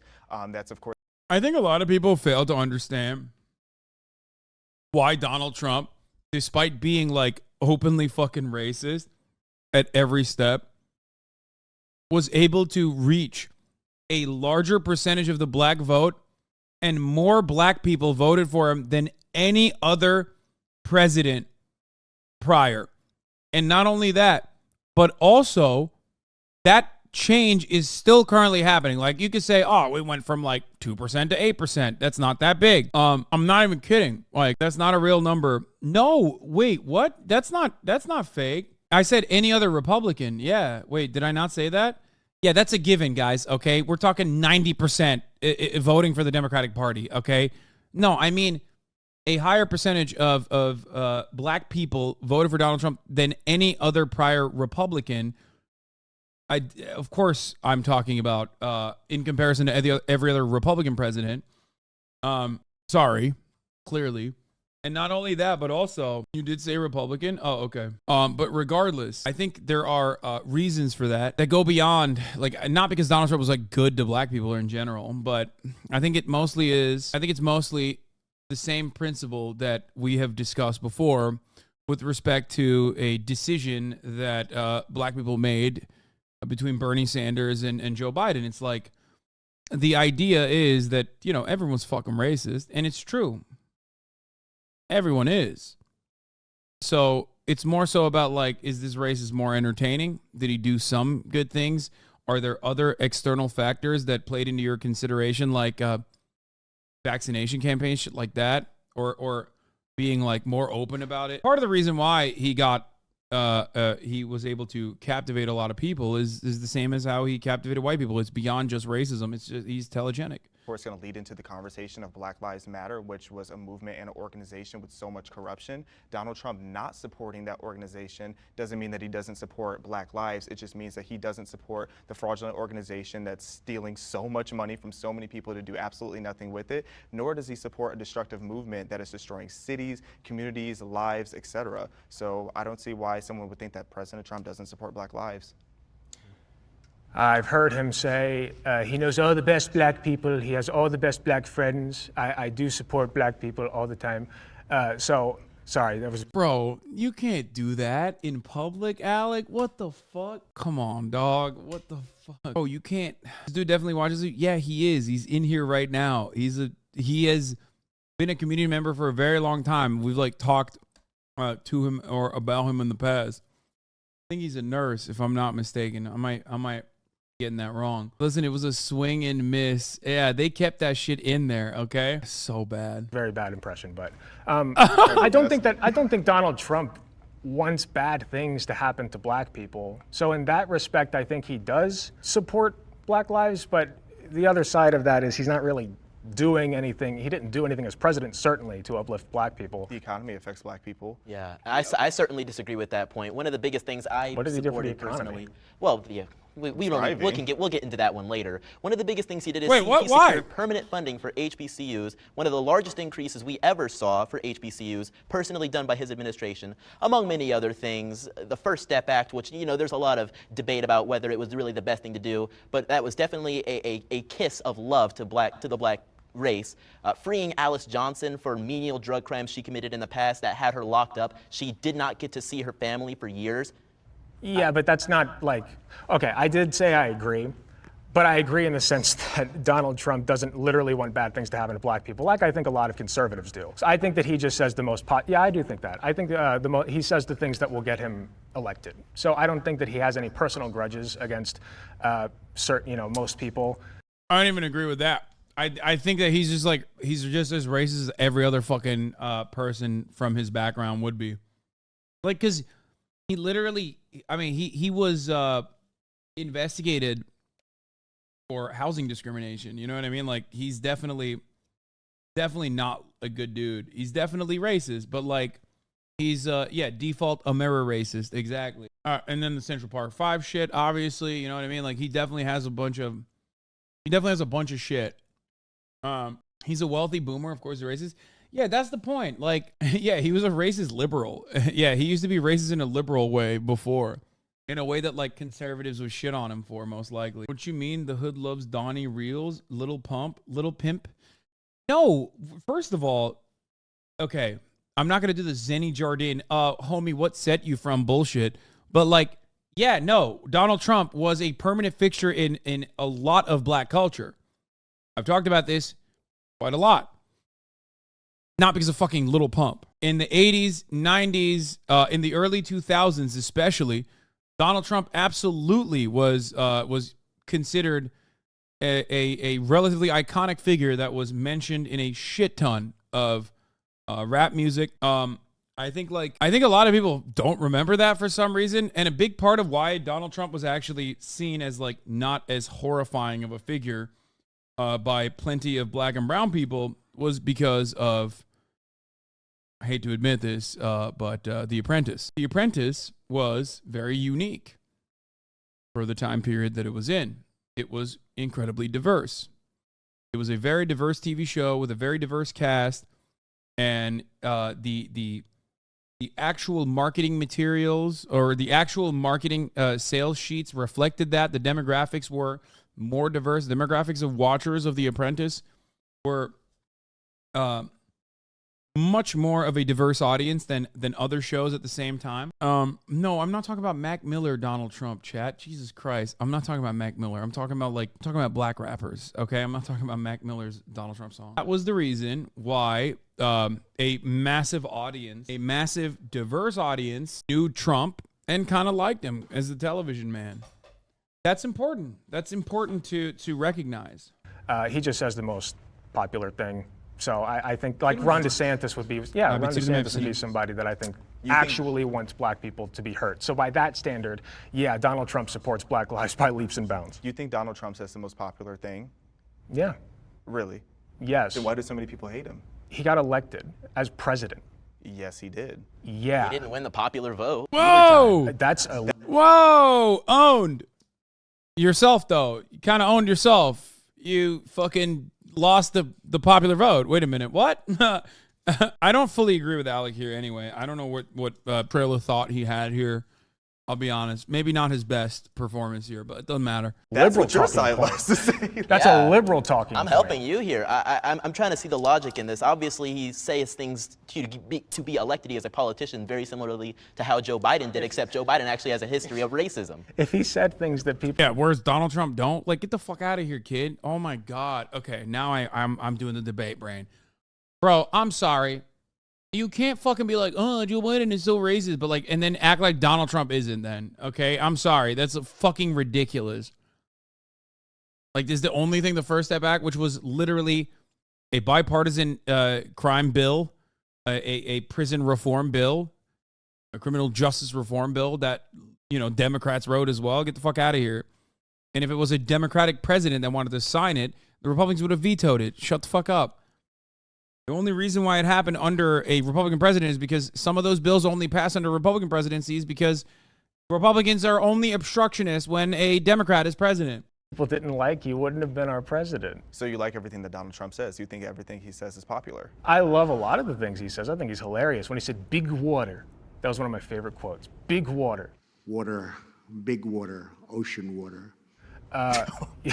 He has the funniest one-liners, so I love a lot of the things he says. As far as policy, he sucks, but. I'm just shocked you're wearing a Hunter Biden hat. He likes a different kind of one line. Oh, I know, conservatives love talking about his No, Coke. It's different. Coke, not. Trump is less of the issue Such and a more so the Hasanabi people that head. support Holy him fuck. like die hard. They facilitate that kind of like hate, I think, for a lot of people, not just black people, but like. I mean, this man took out like a full page in a newspaper. That kid is freshly 18, by the way. He's never voted in a presidential election. Yeah, that's like literal fucking grooming. This and like the other fucking little baby that was like portraying AOC or whatever is like unironic conservative grooming. Or they're just like, they just like get these like young little babies and be like, say the conservative things, and then weird freak nasty conservatives will love you. They're calling for the public execution of 5 black kids. His hotels, all of his businesses have rampant history of denying black people apartments or whatever. So I forgot about that. I should not have stepped forward. Look, I mean, Donald Trump cares about Donald Trump. So I don't think he really cares about anyone, I guess, unless you're like super rich or whatever. When you look at his history on racial issues, whether it's the shithole countries comment, the plethora of comments he made about Mexican people, just the comments he made about Muslims, the idea that Trump cares at all about some particular racial minority, I think is a little bit silly. I think Trump will say whatever he needs to say to rile up his base and to get elected. I don't necessarily think those statements come from a place of hatred. I don't think he was ever saying specifically, oh, if you pray 5 times a day towards... Wait, I don't get it. Hold up. How can you say Mexicans are rapists in a non-hateful way? That's wild. How can you say black people come from shithole countries? Why can't we get immigration from good countries like Norway, but like say it in a not racist and not hateful way? You can't say that. God damn it, dude. What a fucking insane take. the east or towards Mega based on wherever you are, you're a bad person. I think he was saying if you like to fly planes into towers or behead people or throw people off of buildings, maybe you're not the most virtuous person out there. I supported Trump because he Yeah, bro. The problem is saying all Muslims want to do that. What the fuck is wrong? Okay, well, I can't really fault him. He is literally a kid. He's got a kid brain. I know it's identical to like what adult conservatives argue or how adult conservatives argue because adult conservatives also have kid brain. But he's like literally a baby, so maybe it's a little different. But yeah, overall, it's a wild thing to say. He's got to stomp out the kid brain now. Otherwise, he grows up. He made the economy good, and so the economy. Yeah, that's not even try. He said a complete and total shutdown of all Muslims. Yeah, it's so stupid. It's like, yeah, he just doesn't like people who fucking pray 5 times a day and then like fly planes into the Twin Towers. Which, by the way, no, he fucking doesn't have an issue with people who do that because look at his dealings with Saudi Arabia. Who the fuck flew the planes, idiot? Saudi fucking Arabia. And then, you know what else they did? The Saudi kingdom, under Mohammed bin Salman, fucking killed an American legal permanent resident. Maybe he was a bit of a CIA guy, but who cares? He was an American legal permanent resident. They chopped his ass up in a fucking in the Saudi consulate in fucking Turkey. There's video footage of it even, allegedly. Maybe the Turkish consulate is bugged. Who knows? The Saudi consulate in Turkey is bugged. Who knows? Okay. And then Donald Trump was like, yeah, of course I'm going to keep giving them money. Do you have $10 billion to purchase my money, to purchase my weapons? No. So if I don't sell it to them, Russia will. You think that fucking guy cares about 9/11? Get the fuck out of here. When 9/11 happened, he literally, I think it was the morning of, the next morning, he straight up went on a fucking talk show and said, well, it's really bad. But guess what? Now Trump Tower is the tallest tower in Wall Street. Silver linings. He said that. He fucking said that. You think he cares about 9/11? Fuck you. He didn't even care about 9/11. It wasn't the fucking Muslims dancing on rooftops, which he claimed, by the way, falsely. That was just me. I was doing a fucking Zumba class. I've talked about this so many times. Okay? He was the motherfucker dancing on the rooftop. Get the fuck out of here. economy then impacted black people, white people, Latino people. It impacted everybody. But Trump, he didn't think specifically, I don't think, about black people. Oh my God, he said that 10 minutes after the final tower collapsed? Get the fuck out of here. I thought he said it the next morning or something. That's crazy, dude. He literally was dancing on the rooftop.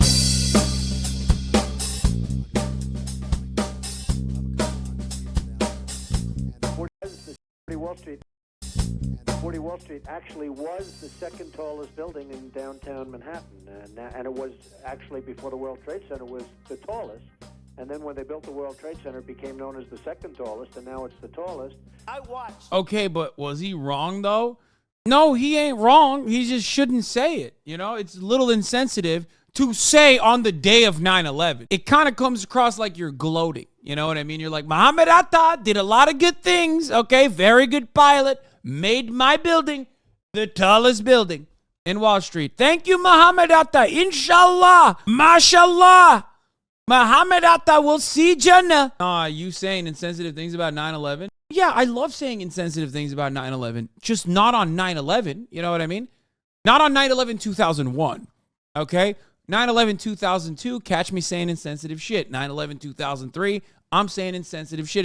I'm leveling up, okay? 9/11 2023, I'm saying whatever the fuck I want, okay? Let's be real.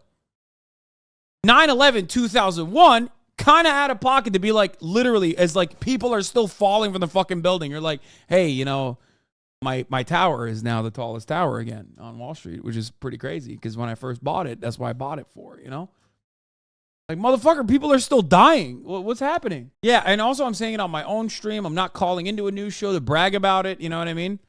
Pretty wild stuff. People jumped, and I watched the second plane come in parts of New Jersey, Jersey City, but parts of New Jersey. I saw people getting together and in fairly large numbers celebrating as the World Trade Center was... Guys, it was a Zumba class. What? Speaking to the microphone. Oh, don't lick it. Oh, don't lick me. Oh, she's pushing it. It's hard to be mad watching black conservatives say unhinged shit when I got this little demon on my lap. I digress. Let's get back to it. This is a beefy ass video and we're only halfway through it. He thought about himself, and he thought about how can I make America great for me, and making and I thought, you know what, I'm gonna go with this guy, and the reason I'm gonna go with this guy is because if he can make America great and he can make that it rise for everybody, I'm gonna benefit from that. So that's why I went, and that's why I voted for him. That's why I supported him. But how does that specifically benefit black people? Again, he's a businessman, but he's also a racist businessman, and like well documented so. So like I just and Biden's not. Yeah, see, this is why it's like, yeah, everybody's racist, but Trump is like sometimes extra racist. You know what I mean? But like Biden's racist too. Fuck Biden. Biden's not. Yes, he is. He created the crime bill. So that's regardless of the point. Address the Central Park 5. That's what you brought up, right? Yeah. How do you feel about that? Well, he took actually, a full page out after they were He wanted them to be killed. Well, executed just because they were black. That story. And he bars people from attending his businesses or like renting apartments from all his like stupid Trump towers. I think Trump at that point was, like many people in this room, particularly liberals, a victim of the media. I think he was scared. I think he was ashamed of the things that he heard in the news and wanted to take action himself as a businessman, not as a racist. Why are you infantilizing him? I don't like Bro, Trump was like 3 times this little fucking goober's age at that point when he said like those teenagers should be executed. What is he saying? Oh, Trump was Trump was a neurodivergent minor. You don't understand. He's a little baby. He didn't know any better. Like little baby Kaya. Except Kai is not racist. Real quick, because people keep bringing up this comparison to the 93 crime bill from Biden. That crime bill, this was at the height of like violent crime and the crack epidemic in the United States. The Congressional Black Caucus supported that crime bill. Everybody in the United States supported that crime bill. The idea that crime bill was like some racist piece of legislation that Biden was just wheeling out. Yeah, you know who was the Congressional Black Caucus supported? Fucking Hillary Clinton over Barack Obama. That doesn't mean anything, okay?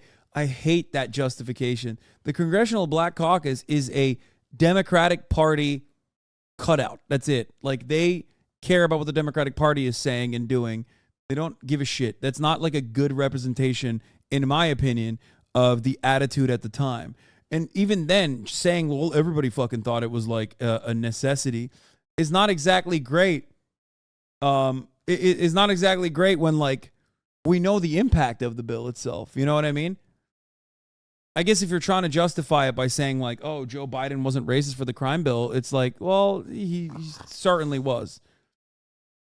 I mean, Joe Biden has said a fuck ton of other racist shit as well. You know what I mean? Hey, that's a wire.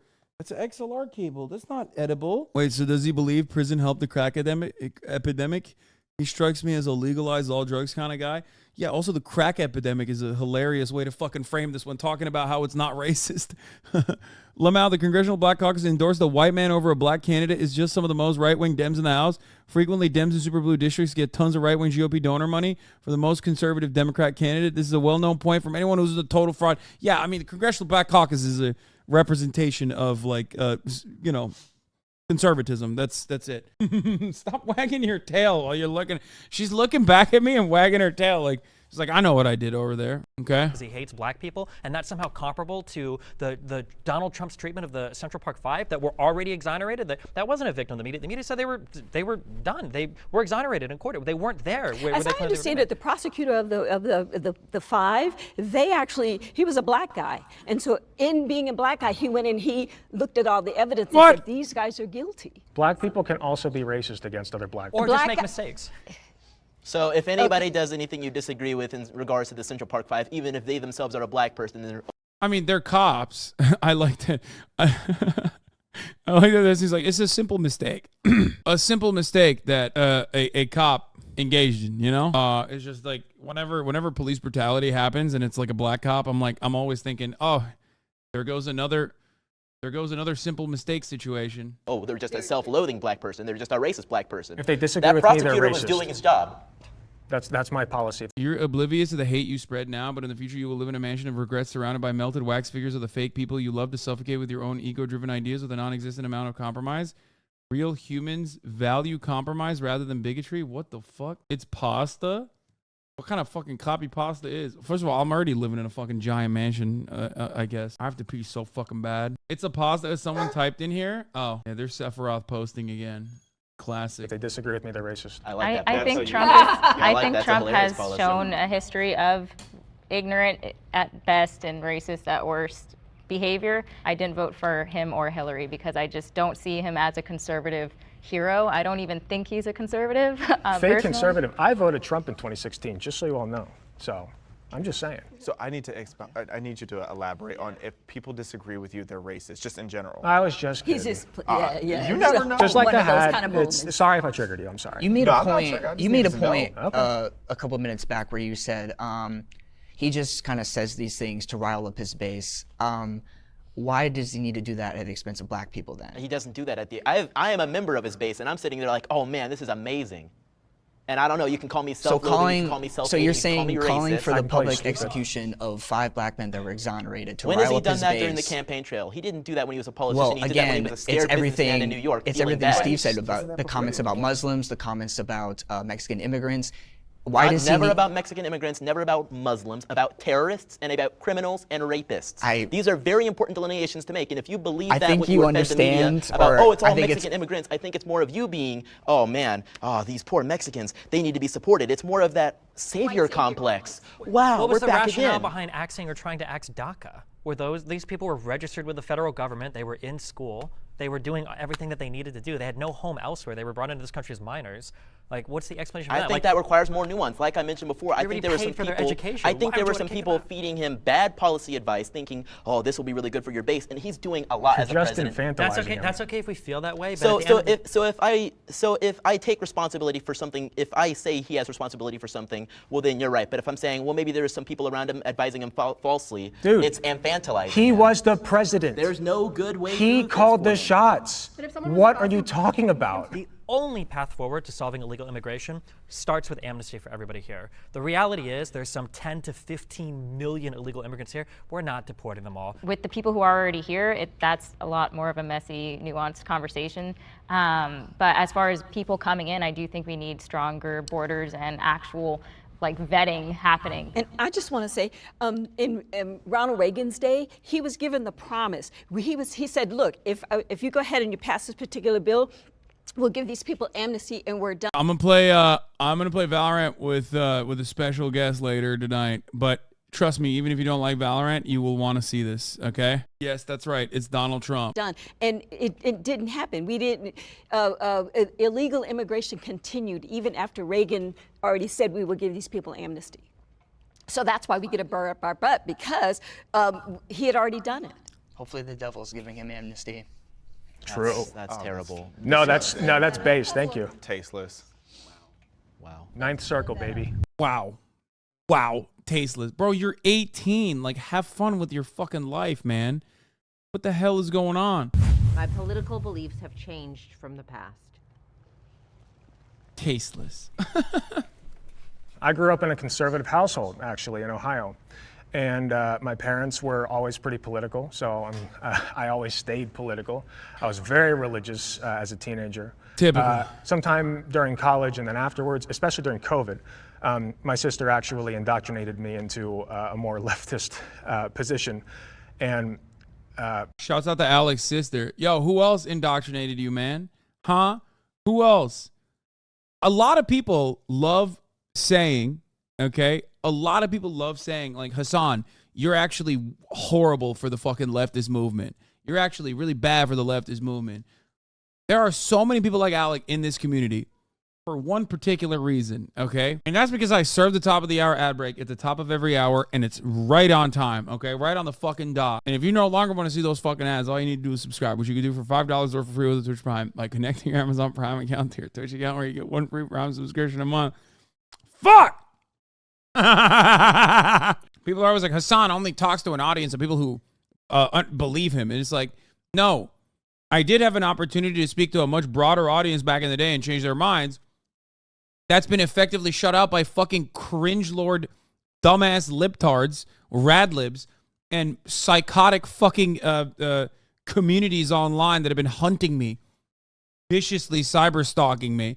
And even then, we still have the impact. We still have the capacity to fucking change people's minds here, regardless of all the fucking fake baggage that people have hung on me. If I started as a pretty normie liberal, but due to you and my wife, I'm full socials now. You made space extremely easy to enter for normies. Yeah, it's crazy that like so many people actively have played a role in shutting off a broader audience from like legitimately understanding what I have to say, or even coming to me in a charitable way. It's genuinely frustrating. I will never forgive them, but I also know that you know, they are, all those people are just like permanently fucking stuck in their own echo chambers, and they're sad, pathetic fucking losers. So whatever. I used to hate you, and now I've been here for I don't know how many months. 58 months, bro. What do you mean you used to hate me? That was so long ago. That was a different you, dog. That was a different world. There are still people that are right-leaning or right-wing that come in here and have the capacity to change their minds, and that's good. It does suck that that impact is definitely limited. I overcorrected a little bit. I started becoming pretty cringy as far as like, you know, sit down and let the minorities all talk, right? Don't say anything, don't speak over them, etc. They would, you know, it was like the whole you can't speak over Candace Owens even if she's literally a Nazi kind of thing. So I stand by that. So yeah, I kind of leveled out thankfully, and I'm less cringe now. Did you? Are you? I cringed. This is leveled out. Imagine if we would have been here a year ago. I mean, maybe I am being cringe. Who cares? So I grew up conservative, but I did have more left-leaning ideas about like Black Lives Matter and critical race theory. It's great, man. Hey, good job winning over this fucking group, Destiny. You did it. So dumb. And I was watching a lot of YouTube, and you know, I did agree that Black people were oppressed and all of these different things, and that we were kind of got the short end of the stick. And during 2020, when there was, you know, everything crazy was happening, and I started organizing rallies against the mandates because I thought that they were just totally. Oh, there it is. Bro, there it is, dude. Oh, God, 2020 broke so many people's brains, some for the better and many for the worse. Oh, my Lord. Totally unconstitutional and un-American. And then George I saw you at Spaghetti Factory in San Diego in 2019, and I didn't like you back then. Now I'm a 9-month subscriber. You know what's funny about that? First of all, that's awesome. I love that. I was there at Spaghetti Factory in San Diego in 2019. That's true, literally, with a massive group of individuals because it was TwitchCon. Now, what's hilarious is that there are probably people like this that are in my orbit when I'm existing out in the real world, and not a single one of these motherfuckers actually come up and ever say anything, which I'm glad you didn't, Chicken Adobo, because, you know, I probably would not have reacted all too positively, okay? But it's so funny that, like, you know, but that is the reality, is that people who are like, I fucking hate this guy, and I'm willing to bet he probably says some unhinged shit, which, by the way, no issues there. It's fine. You know, you're here for 9 months. I love that. Even if you have like hatred in your heart for me, due to whatever echo chamber is telling you that I'm like a piece of shit, like, you're not going to express that in the real world. Most people in the real world do not engage in content unless they are like totally mentally ill. You know what I mean? Like, unless they are totally, absolutely unhinged, probably schizophrenic, you know, they usually just keep to themselves when they're like, I don't like that person. But we can't do that in the online sphere. We just can't do that. It's odd. Anyway, let's continue. Floyd dies, and initially I was like enraged like everybody else, and then it started to become this weird like political like agenda masquerading or behind his face. Like, it just, the face of what was actually happening started to peel off. And I thought you were a fake leftist grifter who didn't know what the fuck he was talking about versus like bread tubers or something in 2019, 2020 when I started seeing your YouTube videos. Now I have watched you nearly every day for about a year and a half now. Fuck yeah. Anyway, mass mandates. And I was like, oh, I mean, I would counter-protest BLM activists at my town square when I lived in Texas. And they were some of the most just bitter, vile, horrible people you could ever meet. Meanwhile, like the Confederate group that would protest there against them also, they were like the nicest people ever to me, ironically. I grew up in a democratic, not a democratic household, but kind of apolitical, but everybody was Democrat. And then I got a job. And when I got a job and I saw all the taxes come out and I started looking to the left and to the right and going, oh, my money's whittling away over here. And I said, you know what? After Reagan, I'm just going to go ahead and declare myself a Republican. And I've been a Republican ever since. My mom is pretty liberal. She married my stepdad when I was like 15, 16 in high school, and he's super conservative, like loved Trump, diehard Trump fan. And they had a lot of like back and forth, hearing the two sides, like people who are on such polar opposites just like argue all the time about stuff, seeing that there's a lot of similarities in both sides, like the far radical left and the far radical right. They have a lot of similarities. They just don't want to come and yeah, no, totally. Like, let me give you examples. For example, as a far leftist guy, okay, I believe that we should have universal health care, a national health care system, as a matter of fact. I'll take it one step further. We should have free college, and the far right don't want any of those things. So it's pretty similar in many ways. Like, or maybe they want ethnic cleansing, depending on how far right you're going, which is pretty similar to like offering free university education to everyone unconditionally, and also making people pay their fair share in taxes, which the far right doesn't, which is very similar to the far left, I think, in many ways. That's basically the same thing because I'm a fucking idiot. I'm the dumbest person you've ever encountered, and I believe these things. Fuck. At least the fucking black conservatives are like very clearly grifting. You know what I mean? What the hell? Like, they are obviously there to grift, okay? Or maybe they just like have genuinely believed this dumb shit. It's like, how do you believe this? Oh, never mind. All right. like see it. I started off actually kind of similar to you. I went to a Jesuit high school. I grew up very conservative. My mom is Cuban, so ride or die Bush supporter, who is now a ride or die Trump supporter. I think the point in my life when I was the most like libertarian was probably the lowest point in my life. The far radical left, what they imagine to mean is the annoying rich rad libs who don't want any economic justice. The thing the Trump supporter and Biden supporter have in common is the exact opposite of what centrists in politics espouse. It's economic leftism that has very little actual purchase in the political class. Yes, and it also, unfortunately, has not been able to captivate enough people due to their material hangups to go out and like vote. People are not like, if you're looking at it, if I put my fucking, pollster Andy fucking hat on for a brief moment, the unfortunate reality is that like Bernie Sanders, for example, has not been able to captivate people with that message due to a shit ton of you know, anti-media, anti-Bernie media, and all this other stuff. But that is the unfortunate reality. Like, people don't fucking respond to that on the messaging front. And even if they do, I don't know how the fuck. I don't know how you would ever be able to push that legislative agenda. Because we do not live, there is no real democratic process, and this is a bourgeois democracy. 3 years ago and strong, teach a private old school, all the things you mentioned about the manosphere continue to help me set students straight and stop them from going up to be shitheads. That's great. Anyway, let's hear what else he has to say. And I think it's because something that conservatives do really well is they make you feel like you can always like succeed as long as you work hard enough. And that's something that progressives and liberals suck at. That you're a victim of systemic racism, you're black so you're going to be discriminated against, you're a woman so nobody's going to care about your feelings, et cetera, et cetera, et cetera. Whereas Republicans will tell you, listen, if you work hard, you can do whatever you want, like just as long as you're willing to put in the work. And I felt that way up to the moment where I was losing my house, where I had an ex-girlfriend that was pregnant, where I had been fired from my previous job. There was a whole bunch of horrible stuff going on in my life, and I very, very luckily got into online content creation. And from there, as I started to make more money, I started to pay more taxes. When I get older and I look at taxes that come out of my paycheck, I care a little bit, but it was just so funny to me that back when I was making $15,000, $20,000 a year, I'm like, I gotta vote for the lower tax bracket, blah, blah, blah. Like, I'm barely paying any taxes anyways. And you know, now that I'm older, like if the government wants to take, you know, a few, you know, 10, 20, whatever, how many more $1,000 out. You just said you worked hard. I did, but I got very, very, very lucky doing so. Yeah, he's right about this part as well. Obviously, that like meritocracy clearly is a fucking lie. Luck plays a tremendous role in this. Again, I agree. Hard work is very important. I talk about this all the fucking time. I work very hard. There's one thing you cannot shit on me over. It is how hard I goddamn work. Maybe to a detriment, to a fault. Okay? But that is not the end all be all. There is also a tremendous amount of luck that factored into my success.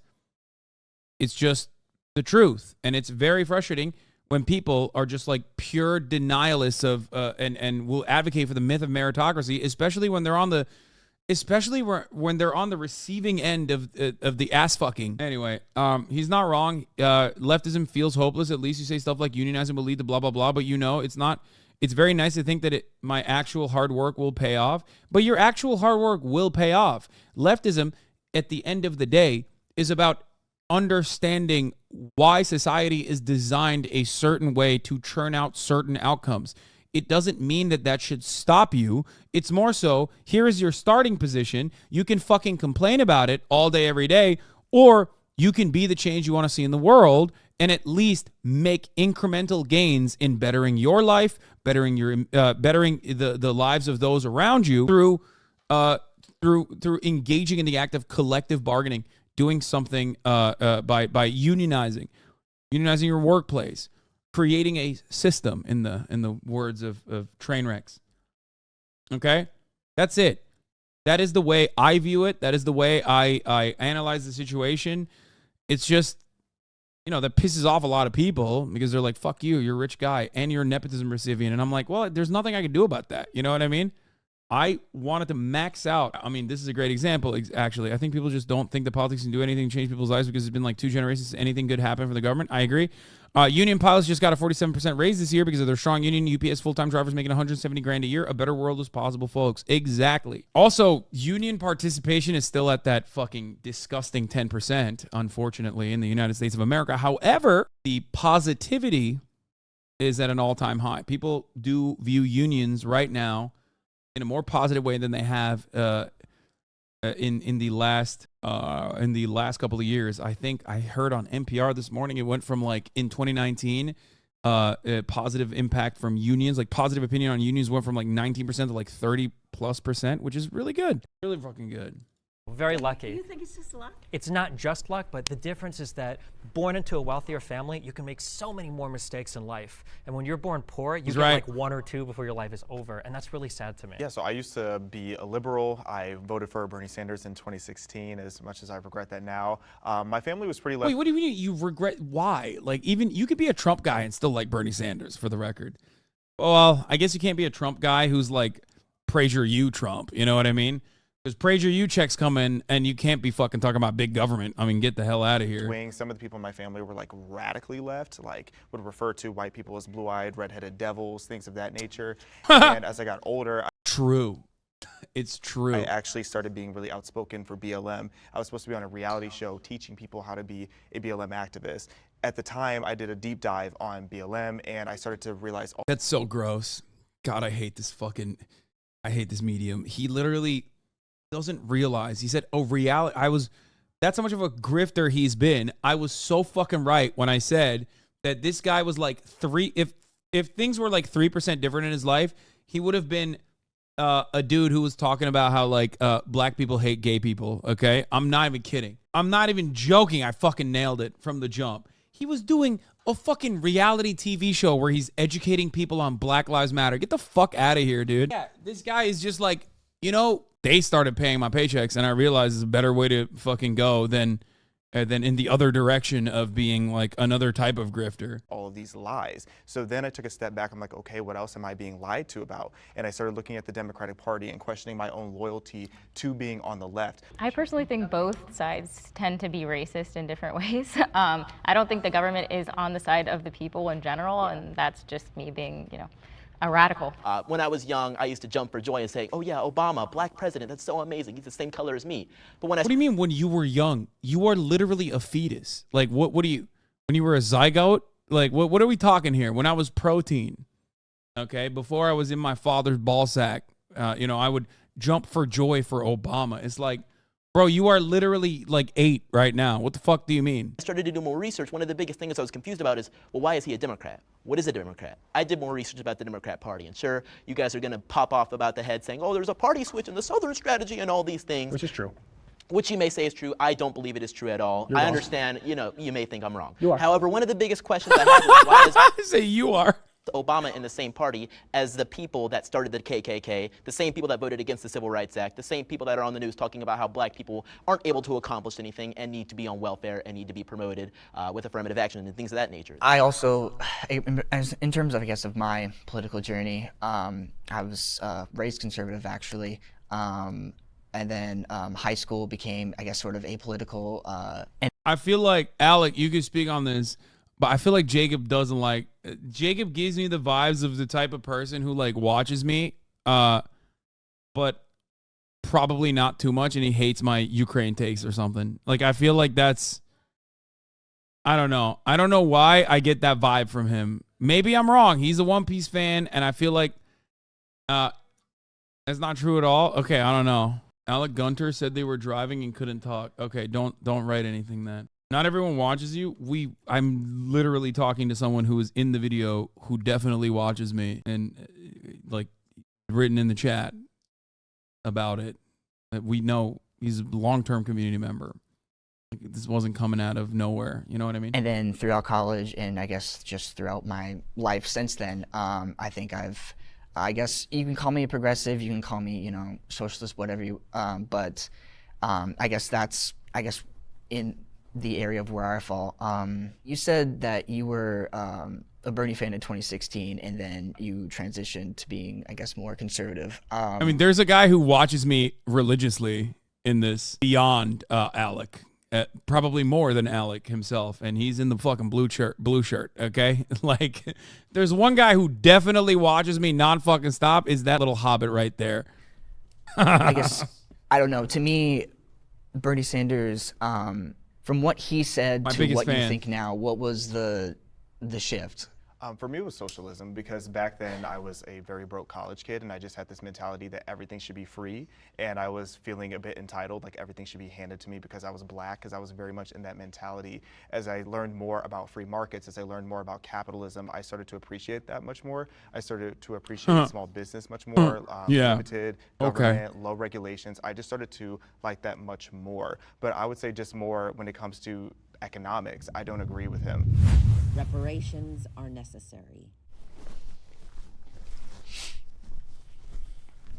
When we talk about reparations, I think okay, never mind, take it back. Reparations in the way that a lot of people think of it, where we just give it to black people. I'm not an expert on this, but I think it would be more income-based, and that in itself, like I said earlier, would disproportionately benefit black people, because if you recognize that they are disproportionately affected by a systemic injustice, then doing it on like a class level would uplift proportionally more black people than white people or any think- other race. Yeah, I think like mostly like black GIs that were left out of like the New Deal, for instance, that to be able to come back and as a white American, as a white veteran, to get a home loan and then build that generational wealth, you could not get that as a black American. So there needs to be, I think, reparations. I don't care really what form it comes from. I think free healthcare, free college, so that everyone has like an equal opportunity to educate themselves, to build a better life for themselves. So it's sort of like, and I think Germany is also a perfect model to follow. You know, by issuing, first of all, a formal apology, which we haven't even done that. But also just like donating to like different funds, and you know, just I think a more equitable society striving for that is reparations in and of itself. Germany is not a perfect model to follow. Do not follow Germany's example. Yeah, listen. I mean, I love these conversations because like it's just never going to happen because of how insanely racist America is. Okay? Like how unimaginably racist America is. But the reality is that you know, it's just, it is ridiculous. This conversation is a ridiculous conversation to be had. Like if we're not talking about like what is possible, okay, for a brief moment, if we're talking about like purely in the purely hypothetical conversation that it is, okay, it is the correct thing to do. And I'm not even talking about like what mechanisms of delivery you can engage in. Like, are we talking councils designed specifically to take a lump sum of cash and then distribute it to programs like education and social safety nets, or direct cash compensation, or maybe a combination of the two? You know what I mean? If reparations are not possible, then why the fuck did we pay reparation to white landowners? Oh, sorry. I meant reparations are not possible for black people. Reparations were very possible for white slave owners. It happened, as you also correctly pointed out. England was literally still, I think, paying reparations, or they were paying reparations until recently to also slave owners and their children.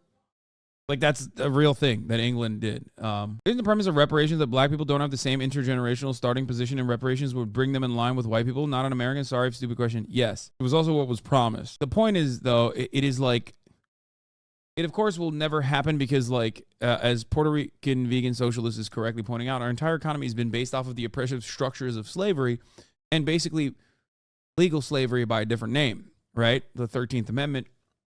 And the utilization of the criminal justice system to still have a permanent underclass is precisely what we've done. Or in some instances, we've also outsourced the slavery into victims of America's imperialist actions.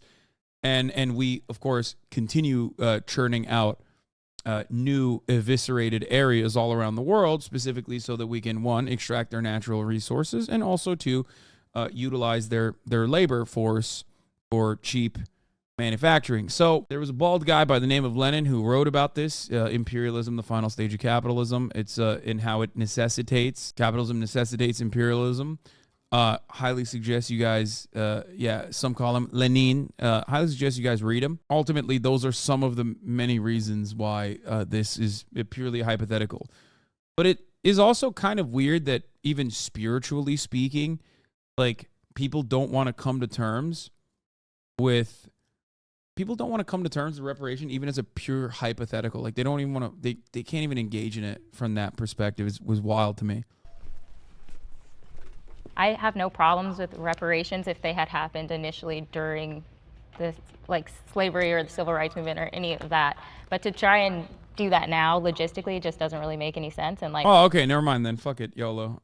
That's fine then. No. Don't correct it. Don't correct it at all, actually. Where would this money come from? Like, we're in so much debt as a nation. Would I get this money? I'm biracial. We never equalize society. Black children still go to segregated schools. They get significantly less money per child. True. Look at the Chicago public school system if you want to learn more. Black families never had their housing purchases subsidized by the government loans, and much of the New Deal excluded jobs overwhelmingly held by black or brown people.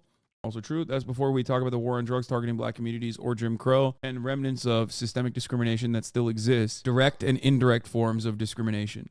Racial or triracial, like, do mixed people get it? And like, do Irish people get reparations when they were indentured servants? I think for reparations, if you can find specific instances of somebody being like actually deprived of something, whether specific instances of like the 40 acres and a meal promise, or whether you can find specific cases of like Chinese people building railroads or Irish people or whatever, people being deprived of things, that's okay. But otherwise, yeah, it's a logistical nightmare. There's no possible way that we'd be able to do it well.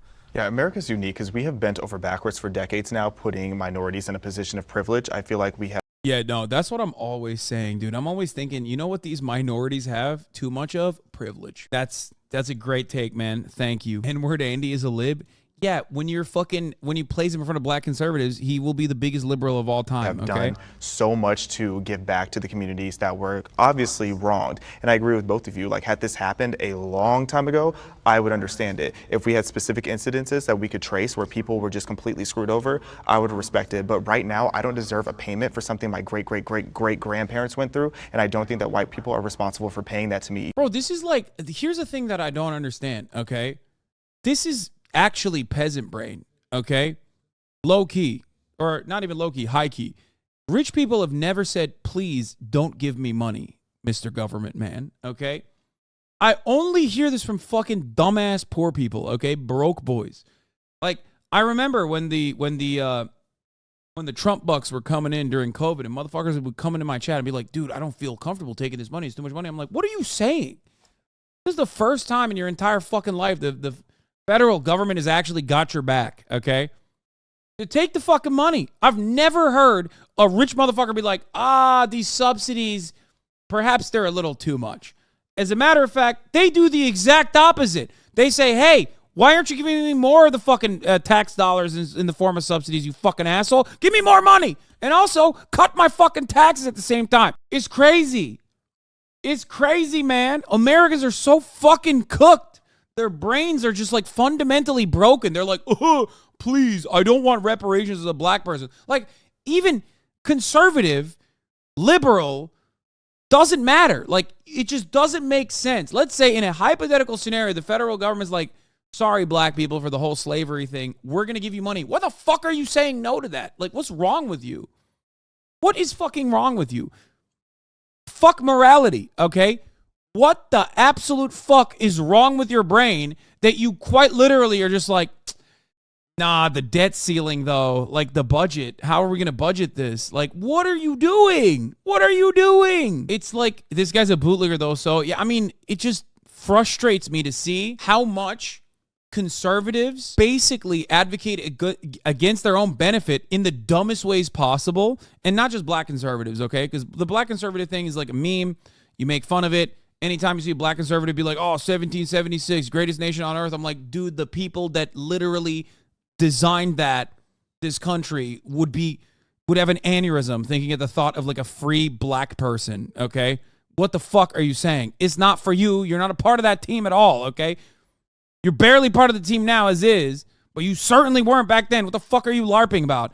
But also, beyond that, conservatives in general literally turn like advocating against their best interests into a virtue for some reason. It's like, no, you're just an idiot. You know what I mean? You're just stupid. You're a dumb person. You're advocating for being fucking stupid. Fuck morality, okay? Just think about it from a pure capitalist, gritty, self-interested perspective, and you will recognize that you're just being a fucking dumbass, okay? Libs definitely do that shit too, though. 100%. That's why I said it's like an American thing. It's quite literally being like, yeah, fucking raise my rent, dog. I'll just grind harder. Like that. It's that meme, but turned into reality. It's like, yeah, my landlord raised rent. Fuck it. That just means I got to grind harder. But like unironically, that is the perspective of like so many fucking Americans. It blows my mind, okay? I know we don't want to use the word virtue signaling, but it's sort of like a bribe for a vote in a way, at least in my opinion. In states like California, where they've been throwing around the idea of, oh, we want to pay out this much money to every black citizen in there, in this state, it's like, Are you serious? Because this is kind of like a joke, in my opinion. I think that if we impose reparations now, I think it would rip America apart. I think that we're already separated enough as it is, and now you're going to have people walking around going. I mean, yeah, these people think that fucking affirmative action is responsible for racism. Yeah, of course, Renee, who thinks affirmative action is responsible for racism and not the racism in and of itself of how the society was designed, is going to be like, reparations would rip this country apart. I mean, come on. You owe me money. You owe me money. I'm not paying you any money. It would just. Actually, I agree with that. Reparations would cause the right to go bananas. Yeah, it'll never happen. So that's why I'm saying it's a pure hypothetical of a thing that will never happen, okay? It just won't. That's the reality. Matt Christman nailed this perfectly. The reason Americans don't vote in their own interest is because they don't view politics as a mean to improve their material condition. They view it as a tool to punish their political enemies. I agree. To a certain degree, I agree with that, yes. That's what happens from the Reagan era all the way till now, okay? When you have lost complete confidence in the federal government doing anything right by you, or even your local government's doing anything right by you, whether it be fucking fixing potholes or forcing the cops to actually do their jobs, you know what I mean? It's never going to happen. So now you're just like, well, maybe I can just like annoy the other side. And Republicans are much better at spite-based politics than Democrats are for the most part. Really rip us apart. Giving somebody money doesn't mean anything if they don't know what to do with the money or how to handle the money. So if the primary issue... Bro, that's just... Again, close your eyes. It's a white person saying this, okay? You're just racist. You're like a racist person. The reason why we have to play this role here is because no matter what, Americans and everyone else is like conditioned. Everyone is conditioned into thinking that like, one, black people do not have the capacity to be like actual white supremacists when that is absolutely the case, because white supremacy in and of itself is obviously a product of social conditioning. So if you live in a white supremacist nation and you're a black person, you can still be, you can still become, with some, maybe financial help as well, a white supremacist, and out about white supremacists. I've heard this argument before, which is, black people don't know what to do with the money. They'll just go and like buy dumb shit. It's like, wow, that's brilliant. Thank you. Yeah. I mean, they say the same thing about poor people on welfare. Yeah, I know. I know they do that. It's really, really fucking gross and really stupid. In black culture or with black people is generational trauma, then maybe they need more therapy than they need money, honestly. Which conservatives are also against. Well, that's kind of my argument. Like, if there is like that, like generational trauma or whatever, like I think examples of like free healthcare, they could see a therapist and not be, fall into debt. And I think the argument of like the logistical nightmares of it, I think if we want to pay for something in this country, we usually find a way to do it, especially when it comes to the military. So, we pay for multi-billion-dollar jets all the time. It's not the dollars, it's who's supposed to get them. Not to attack progressives, but that is like the most progressive idea in the world. Is like, I can see the headlines like reparations voted on in Congress to be paid in the form of free therapy for people in the hood. That just sounds like the funniest thing in the world. But well, I also don't think... Bro, those are your people, Destiny. Those are the libs. Like, I thought he was like a Democratic Party defender. I'm surprised that he would be making fun of the Democratic Party like this, because I don't think that he said that, but it's gonna come directly from like, white person to black person, like, oh, your lineage affected his lineage. It is though. Like in San Francisco, they were going to raise the average family or the average household in San Francisco. Bro, I'm surprised he didn't fucking rip a new asshole into the black conservatives more. Like, that's legitimately shocking. It's poor performance, and I know he has that dog in him. This is a guy who sent a burning cross to a black conservative on Twitter, okay? He literally sent a burning, like a Klan burning cross to a black conservative and said, "Is it lit?" He did that. That's wild to me that he's just sitting here like a little pussycat years later and like me. Like, what's happening? Francisco was expected to pay $600,000 each with the... He held back here. And for people being like, oh, no, he's a Twitter tough guy. No, like, he's very good at debates. That's not... the debates don't necessarily mean that you're right, righteous, truthful, have facts on your side. It means that you're very good at rhetoric. He is very good at rhetoric. something that I have maintained, a position that I've maintained for a very long time.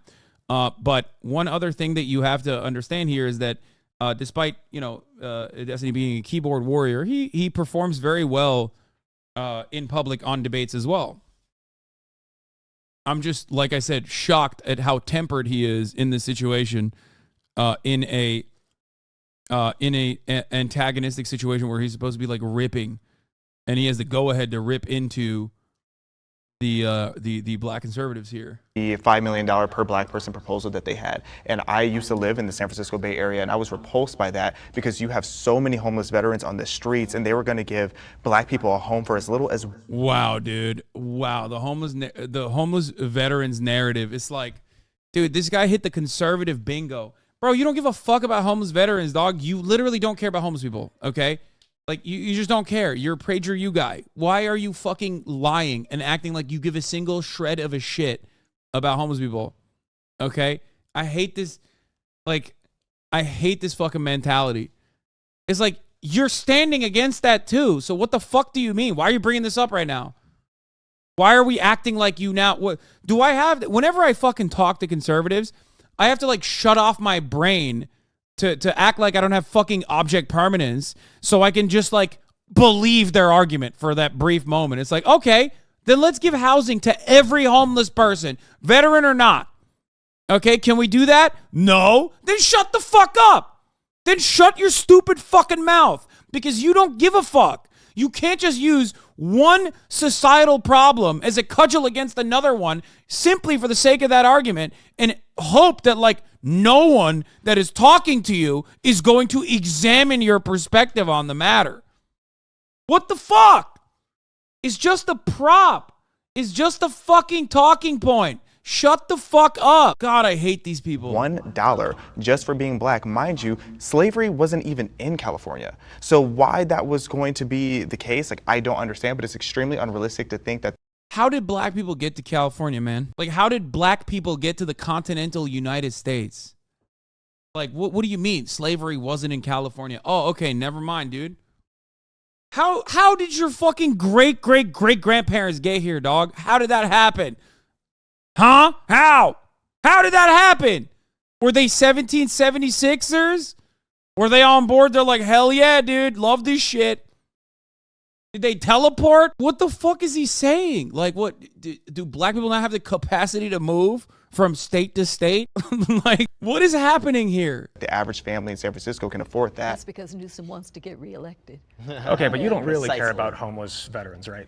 Like, you don't support. You don't know I feel me. like all your arguments are ad hominem. But you're literally here as a every single one. Okay, dude, this is a great take. Great take, Alec. Be like, oh, okay, what are the initiatives you have to combat homelessness? Because I know Dennis Prager's opinion on it, and he's paying your paychecks, okay? I know he don't give a fuck about housing the homeless, veteran or not. Ad hominem. What the fuck do you mean ad hominem? That is a genuinely important talking point that you brought up voluntarily. I didn't fucking say, what's your thought on homeless people out of nowhere? You brought it up, bitch. What is your fucking solution? That's not what an ad hominem is. Fuck, I hate these fucking stupid debate perverts who like literally don't know the logical fallacies that they're just dropping in a fucking argument. Ugh. You're here as a conservative. So what policies do you support for homeless veterans? There's ways to address, I mean, specifically for homeless in general. That's a whole different conversation. Yeah. No, it's not. No, it's not. He brought it up. Then it's a deflection, okay? He brought it up as a way to misdirect, and now he's holding him to account. You brought it up. You can't just say it's a different conversation. Why'd you fucking bring it up then in this conversation? You fucking idiot. You can't bring it up and then be like, oh, well, this is a different conversation. Why'd you bring it up? Why'd you bring it up then? You think there are no black homeless veterans? You think there are no black homeless people? Why'd you bring that up? Why'd you bring that up? Why'd you bring that up? Why'd you bring that up? Fuck you! Oh my God. I fucking hate debates so much. I hate debates so fucking much. Stop strawmanning my steel, man. No, it's like, it's so stupid because like, they're not used to, like, conservatives, especially like commentators, are just like not used to any fucking real valid pushback from someone who knows what the fuck they're doing, okay? Which is doubly why I'm mad at the fucking Hobbit sitting in the weirdest way possible in the middle of the goddamn fucking debate stage right now, like sitting there like a fucking little kitty cat. What is he doing? I have heard this man say unhinged shit to like trans activists or whoever the fuck he has perceived to the left of him, who that he is mad at on any given day. Like he's fucking lied, knowing full well about my background, lied about like, oh well Hasan shouldn't speak on fucking sex trafficking minors or whatever the fuck. And he's over here sitting there like a little cutie patootie, not even fucking ripping a new asshole to these guys making horrible arguments. Even from the aspect of like being a guy who wants to see a little bit of blood. If you're into blood sport, like this is wild to me that he's just not fucking shitting on him more. Let's say that we didn't find a middle ground in there. Yeah. All right. But that's a great ending note. White liberals have a savior complex.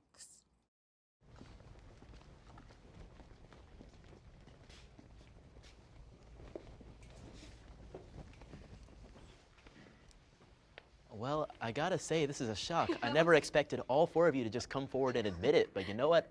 You like saying you pay for porn stars to stay on Twitch? Wait, what? Pay for porn stars to stay on Twitch? What does that even mean? I don't even know what that means. I'm happy with these results. I just think it's a lot of people, I guess, people, you know, of the left, whatever, can kind of fall into that trap of thinking that, you know, black people as a monolith need to be Your point about him hating you and doing anything to shit on you is proven here, FYI. Saved as a whole. I have no shame about it. I have a savior complex as an older brother, and I will save you whether you like it or not. So that's just me. Well, it's definitely not. White liberals have a savior complex.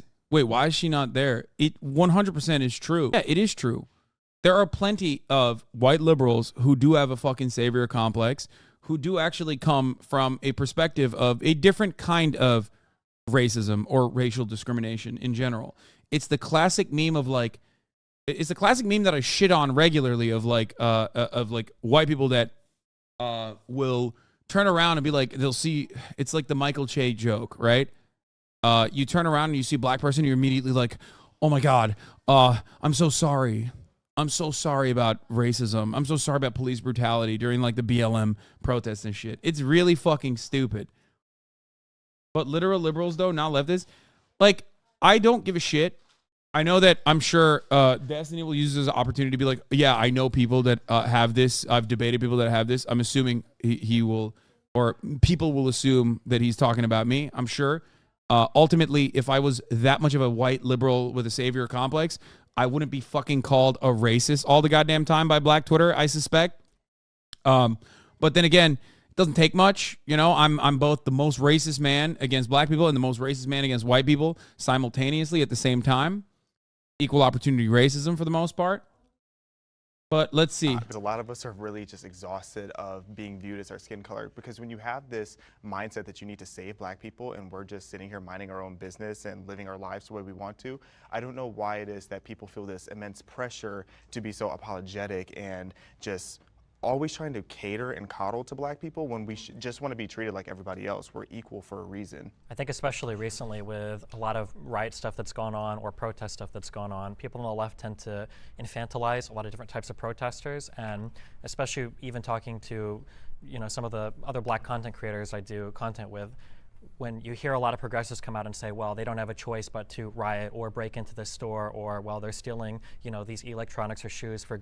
I hate how fucking reductive this take is. It is so unimaginably stupid and reductive, but it doesn't matter. America is a white supremacist nation, and no matter what happens, reductive ass fucking takes like this will always be prescient. It will always gain prominence. It will always be celebrated by a bunch of dumbasses who agree with it, but agree with way worse versions of this as well. Okay? Good reasons, you just don't realize it. I think a lot of people kind of look both... Like, no one is saying fucking people are stealing shoes for good reason. Like, I hate this fucking argument, dude. I hate this argument so much. It's so stupid. It is no different than what, like, racist dumbasses say on a regular basis. But that's not too shocking. And it's a little bit weird that there's such a complex on the left to excuse, like, every single possible negative behavior from somebody as long as they're a skin color that you're kind of in charge of protecting. Motherfuckers will agree with this and try to MLK would be on their side. I know. I love this fucking take, and no matter what I say about this particular subject matter, whatever I say about this take, is that everyone has already made up their minds. He admitted this comment was about you. Yeah, I don't give a fuck, dude. Yeah, great. I'm glad that I have a permanent fucking occupying space in his mind that he unironically cannot let go of, and that it's been fucking years, and big homie still hasn't let go. You know what I mean? Fine. This is the first time I've reacted to a video with like Destiny in it in like probably, I would say, what, 3-4 years. There's like been some clips where he's in it. Anyway, so having said that, okay, in like 3 years, yeah, rent free. Having said that, my analysis, if we're talking about, you're in like 15% of his thumbnails though. Weird. Yeah, I know. Well, whenever you guys see random dumb shit that is like popping up about me online, know that it's coming from a particular place. Okay. Crime doesn't happen because people are good or bad, for the most part. Okay? The overwhelming majority of crime happens as a consequence of people's material conditions. This is a constant fact that people have known about since ancient Greece. It's not that different, okay? No matter what happens, this is why crime happens. In order to genuinely solve crime, you must not simply focus on the externalities, okay? And focus on a justice that is draconian, focus on a justice that is specifically there as a deterrence mechanism, and focus on the root causes of why crime happens. Okay? This is not simply about black people. This is about all people across the board in every fucking country throughout time. That's it. You can resort to stereotyping and be like, nah, black people are fucking only stealing shoes and they're doing riots all day, every day. But ultimately, even when you think about people, any type of person stealing fucking shit from a big box store, okay, that crime is not happening in that moment specifically because they're like, oh man, there is no real morality behind it. They're not doing it because they're like, oh, I deserve this in the form of reparations, or the justification for it doesn't come from that at all. Okay? If you want to solve it, solve people's material inequalities, something that every single person, at least on this side of the panel, has agreed with so far. Solve the systemic inequalities and people will not fucking riot. That's it. There's also more prescient, more important kinds of crime that never get punished. It's a nice dream, but like the closer you are to solving these material equalities, the better society gets. That's it. I've talked about this so many fucking times before and have been proven right by just time passing. People used to say this about the Walgreens shit when people constantly were like, oh, Walgreens are closing down in San Francisco due to rampant crime, organized, serialized, rampant crime that's occurring in San Francisco. I told you at the time that was bullshit. Everybody fucking yelled at me, including Gnome Man over there. I didn't hear any apologies from him when the Walgreens CFO openly came out and was like, yeah, we were greatly exaggerating the crime thing. It was absolutely a narrative that they went along with because they wanted to shelter. They wanted to shelter the real reason why they were closing their fucking stores, which was because, you know, rent's too fucking high even for Walgreens. Okay. And brick and mortar retail across the board is not exactly profitable with e-commerce blowing the fuck up. Shouts out to Amazon for that. Okay. But instead of admitting that, which would have genuinely hurt their stock prices, they decided to hide the reason why they were downsizing in certain areas by feeding into a narrative that already had existed. A narrative that was very, very top of mind at the time. I never got an apology from any of the people, whether it be LSF commentators or Destiny or his community, when the CFO of Walgreens openly admitted that they greatly exaggerated that. Okay? And as far as crime, and what kind of crime is totally allowed and valid and seen as permissible, I mean, look no further than the minor amount of fines that you incur when you hire minors to work in your place of business. If the punishment is simply a fine you can pay, and it greatly outweighs, or it doesn't even come anywhere near the amount of money you can save by violating said rules, then that's simply a fee to purchase, that's simply a fee to allow you to work children in your place of business. Another crime that people rarely ever talk about is wage theft, okay, which is much, much, much larger than even grand larceny and I believe grand theft auto combined. Yeah, when this 17-year-old working in Michigan lost his hand in a grinder, the owner of the meat business in Western Michigan was ordered to pay $1,143. Wage theft is larger than all other forms of theft combined, and yet rarely ever gets punished. This conversation also ignores something that I think you center during these riots, which is that the media utilizes images of black people rioting in a very specific and insidious way. It's disgusting race baiting. Yes, absolutely. Every time I talk about the media coverage of like rioters, whether it be Black Lives Matter protests or whether it be just like the Kai Cenat meetup, I am almost always covering it from the angle of look at the media covering this as like this incredibly gross, incredibly violent display of charlatans.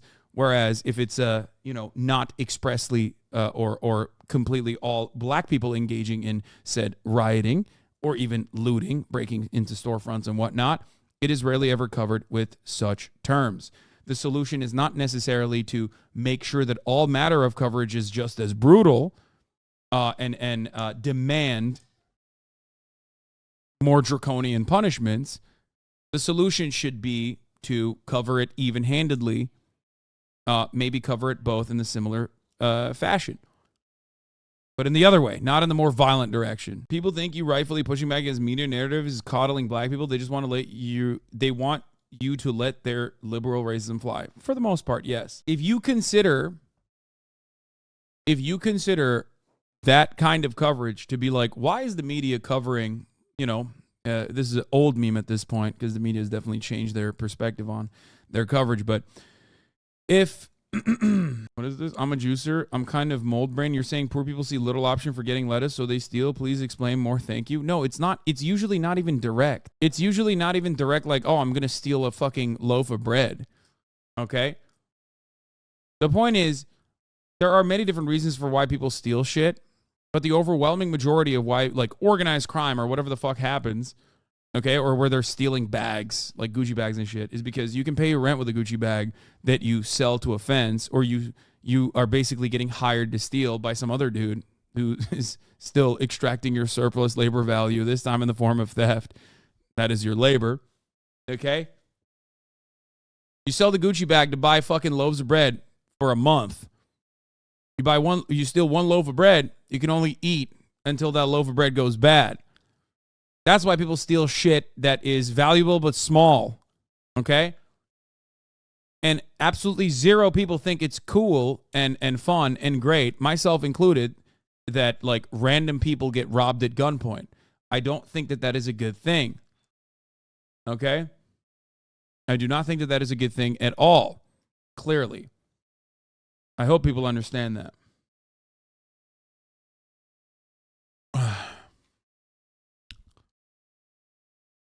Having said that, however, if you want to fucking stop that kind of gunpoint robbery from occurring, then you have to solve the underlying problems.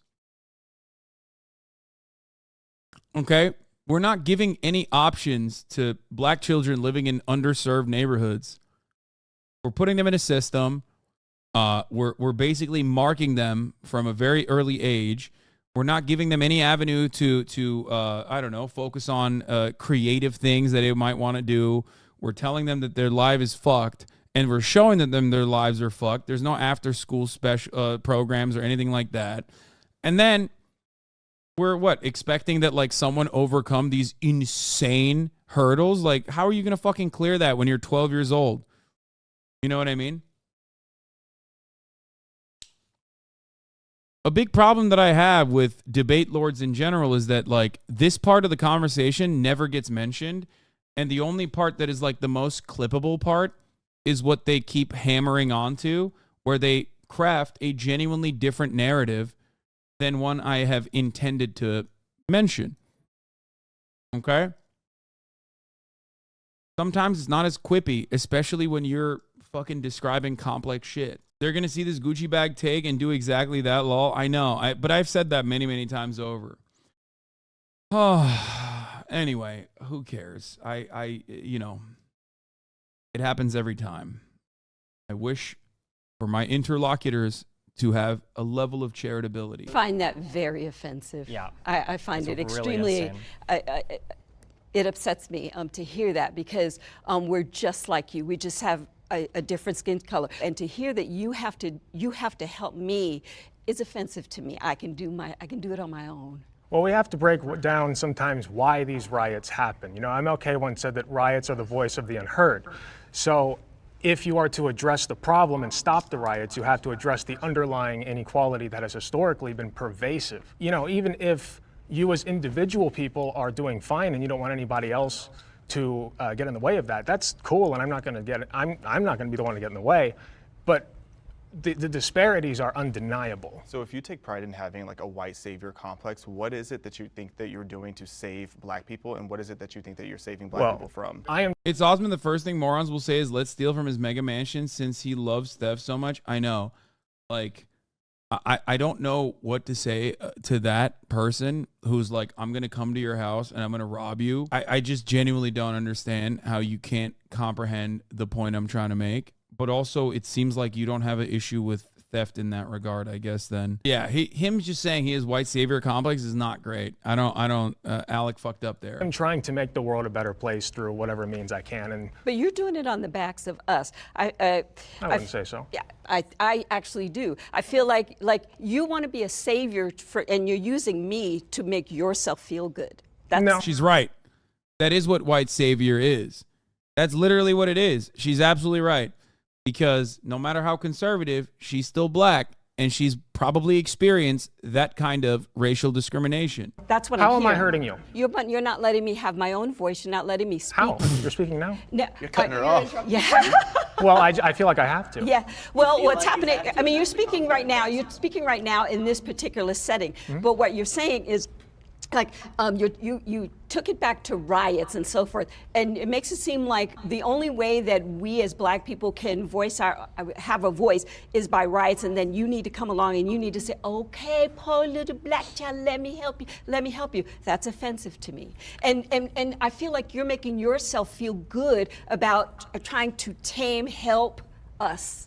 And I also think that, like, when we talk about damage, I think especially when it comes to a lot of the shoplifting stuff that's going on in certain cities, you get a lot of white people that live in nice suburbs saying things like shoplifting is no big deal, that's fine. Oh my God, I'm going to lose my fucking mind. To portray, like, white liberals in the suburbs as defending shoplifting is the most idiotic thing I've ever fucking heard in my entire life. It's the classic trope. I'm going to die.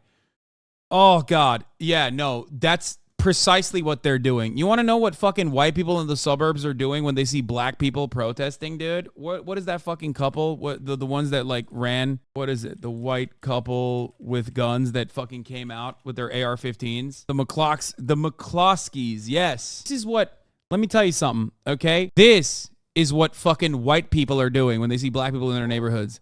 Okay? Get the fuck out of here, dog.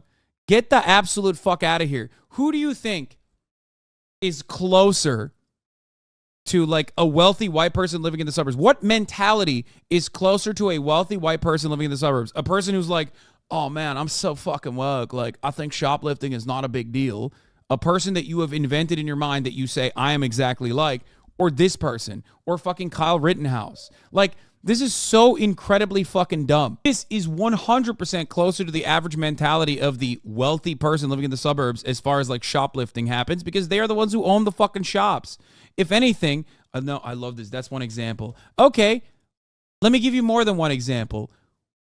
If you look at who's wealthier, like which party wealthier people on average are voting for, do you think it's the Democratic Party or do you think it's the Republican Party? The answer to this question will determine how incredibly online you are, okay? Go ahead. Yeah, they do, so shut the fuck up. What do you think Republicans' attitudes are on shoplifting? This is so stupid. What do you think liberals' attitudes are on shoplifting? Have you ever fucking talked to a California liberal living in a wealthy suburb? Have you ever talked to a New York liberal living in a wealthy area?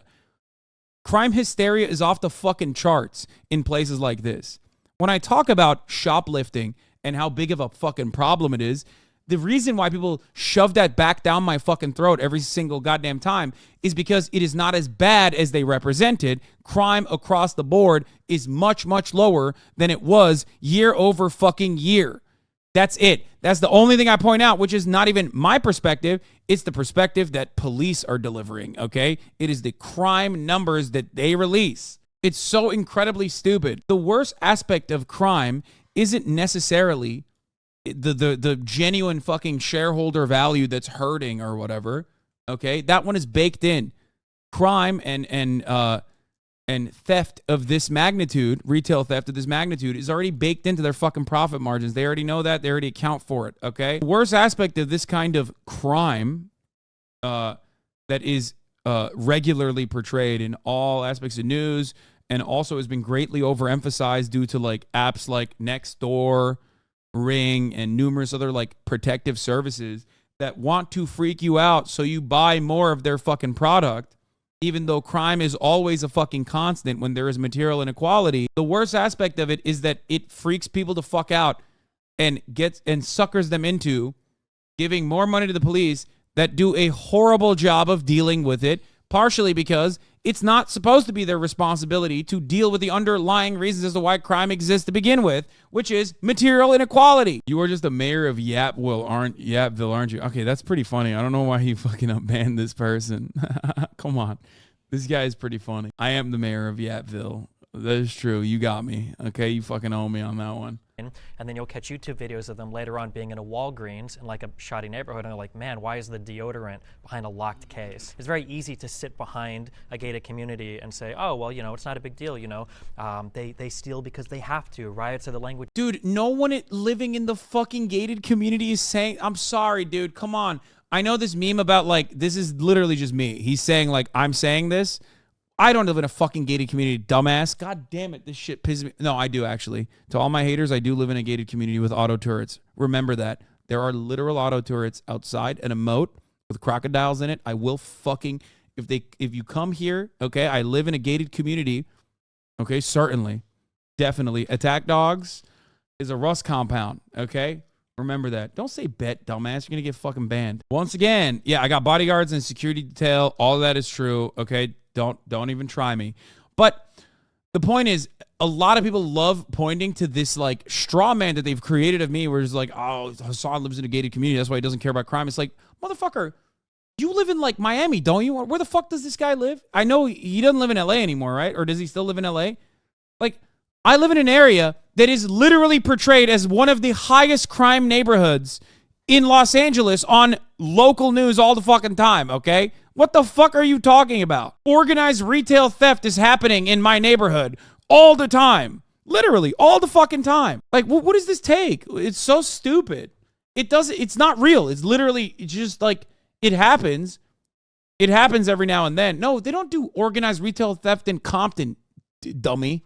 Like, they do it in fucking neighborhoods where they have Gucci stores at, okay? Bro was not talking about you. Come on, man. Wait, didn't he literally admit he was? I thought. It doesn't matter, ultimately. It just does not fucking matter. Yeah, as a poor white guy, I love hearing rich whites say how dangerous it is. It isn't. Yeah, I hate this fucking narrative. Like, who are we crafting this narrative towards? Like rich white guys, really? Like, a lot of rich white guys are saying it's okay to do fucking crime? Like, what the fuck? If there's only one rich white guy who says it's okay to do fucking crime, it's me, okay? That's who you're talking about.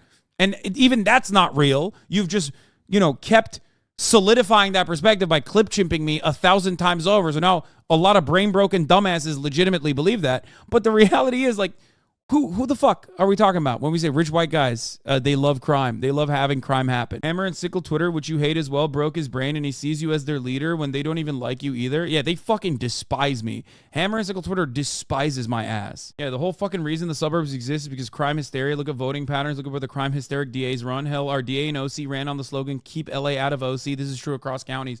Yeah, my biggest problem with this is that like a lot of small-brained dipshits will go, lol, he's talking about you.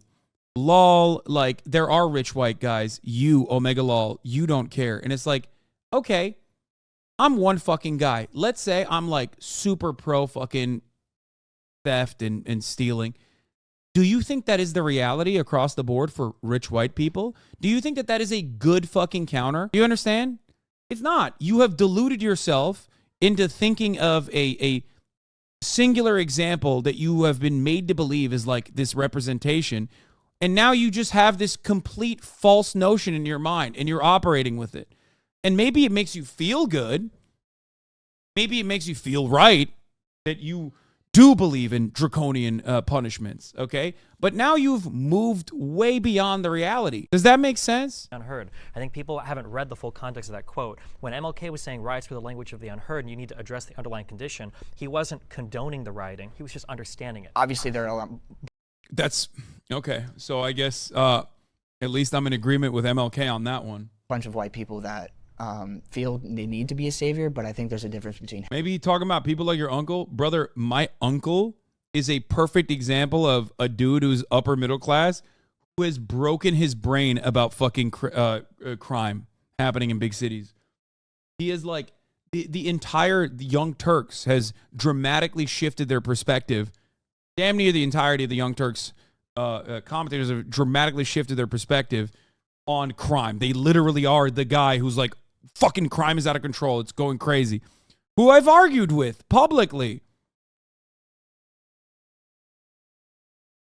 Helping and saving. Like, I don't think I would need to save black people, but I would tremendously love to help and make sure everyone has like equal outcome, or not equal outcome, but at least equal opportunity, which in my opinion, I feel we do not have in this country. This is awkward. Hi, guys. Yeah, Jank literally endorsed Rick Caruso. What the fuck are we talking about? If there's anyone who's like a hysteric, crime hysteric, it's him. Crime is a constant in cities and also rural areas alike. Different kinds of crime exist in different kinds of places in the United States of America. If you want to solve crime, if you want to eradicate crime, you have to fix underlying material conditions that foster crime, that create crime, okay? A draconian attitude towards crime and punishment as a deterrence measure is demonstrably a failure. That's why when you look at European cities, that's why when you look at European nations, as a matter of fact, with higher levels of social safety nets, even though they're not perfect either, they have lower levels of crime in general, even if they are more aggressive about documenting every single instance of crime. The part of the reason why is not because they have worse prison conditions overall or that their cops are fucking brutal and militarized overall. The problem is, or the reason why their fucking crime rates are way lower is because if you have food in your belly, if you have a better paying fucking job, then you see no reason to go out and do fuck shit, okay? Crime is only done by people who have completely lost faith in the structures that they exist under. When you lose everything else and you feel like you have no other option, that's when you do fucking crime. That's it.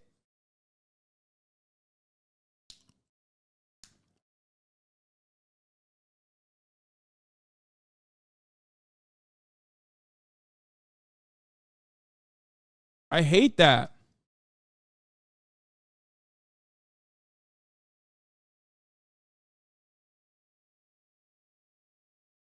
Can we also ask, where do we go from here in regards to Dee's point? Like, okay, if minorities commit crimes, they don't want to bring up systemic issues around that convo. Like, even the MLK quote he said to shut down the convo rather than bring up the deeper issue. Yeah. It's like, yeah, it's not fucking great if people are protesting to a degree or like additional police brutality and additional police presence is seen as a necessity and they're fucking brutal, and then like all hell breaks loose. Okay? That's not good. It's not good to experience bedlam. Okay? All of this signals that there is societal collapse that is imminent. There's a way to solve this problem, but everyone keeps avoiding it. Like the top of the fucking hour. You know what I mean? Like a subscriber at the top of the hour who avoids the top of the hour ad break by subscribing for $5 or for free. Many people refuse to talk about the real issues, the real reasons as to why crime exists. And it's much more comfortable to say, nah, I don't hear you. You love crime. You laughed at a shoplifter being brutalized by a bunch of Kai Cenat fans. You loved it. You loved when it happened. And you said, I'm glad it happened and I wish it happens more. Okay? And that's great. It's like fun to have fun on your side of the hug box where you feel like this is truly what I'm trying to say here. And that's great. Good on you. Have fun with that. But we're not arriving at a solution. If you truly do care about the truth, which I don't think anyone really does, but if you do care about solutions, like there's only one fucking way out of this. Well, there's two ways out of this: socialism or barbarism. Here's the 3-minute break now. So I didn't step forward just because I don't want to broad brush all white liberals as having a white savior complex. I have experienced white liberals who do have that, and they're very unpleasant people. But I don't think every single white person who's a liberal or who is an activist for BLM or any of those things necessarily has a white savior complex. I think that there's a lot of white people who genuinely think that black people are oppressed and they want to help, and that's what they're told. What it seems like to me, when most people have savior complex, regardless of whom they're trying to save, it's like they're taking real pain and real trauma and using that as a way to push this political agenda, but also to alleviate themselves of whatever guilt that they feel unnecessarily. Like, I don't know why a white person today would feel guilty for things that happened decades ago, let alone something that happened centuries ago. I've never seen a white person say, I personally feel guilty for slavery. I Maybe they're promise out there, but I've never heard that. Yeah, in second grade, when they taught us about slavery, almost every kid in my classroom would spend their entire time looking at black kids in that classroom. How was I supposed to not think, wow, these people are feeling guilty for something that they have no involvement in and I have no involvement in? Every kid in my classroom understood the context. People hate feeling uncomfortable, and obviously you don't want to feel like the bad guy, and so I feel like it comes from a place of like, oh, well, like, let me make sure that I'm different and like I'm showing. I don't understand. This is one conversation that escapes me completely. Whenever people say like I have like white guilt and I am a white savior or whatever, I don't get it because like I didn't grow up in this country. So I like slavery and its impact, chattel slavery and its impact is not something that I have ever internalized. You know what I mean? Like my people enslaved a lot of white people. Okay. That's what they did. It was mostly white people. That's why a lot of people hate fucking Turkish people, and 4chan levels of racism are always like they've never given up on that, where they're like, oh my God, they were the white people that you enslaved, fuck you, that sort of shit. So I've never felt this white guilt. I don't know. I genuinely don't know where it comes from beyond like only trying to understand it from the perspective of like what conservatives are saying. You know what I mean?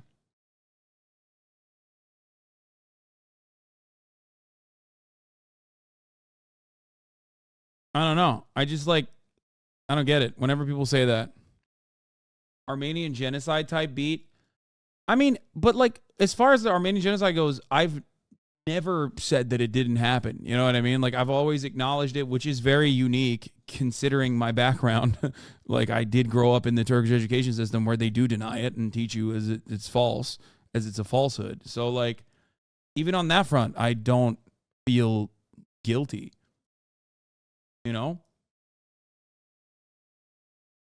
It's always weird though when people just fucking go, oh dude, you did that shit. Like that was you. And I'm going to bring it. And I'm going to also assume that you fucking, have said it's a lie or some shit. You know what I mean? It's like, I've never done that. You that I want to like help you, but it comes across like I think it can land very poorly. I'll tell you what, stop it. Stop it. Because what happens is when you put yourself as the white savior, what you do is you elevate yourself above the black person because you feel then like you have to save us. So just stop it. Just treat everybody regular and normal. Just like I would treat you regular and normal, you treat us regular and normal rather than trying to save us. It's so funny that the black conservatives arrived at a classic Hasanabi trope, which is just be normal. I say this a million times a day. I say it quite frequently when we're talking about black issues in this very white audience. I say it all the time.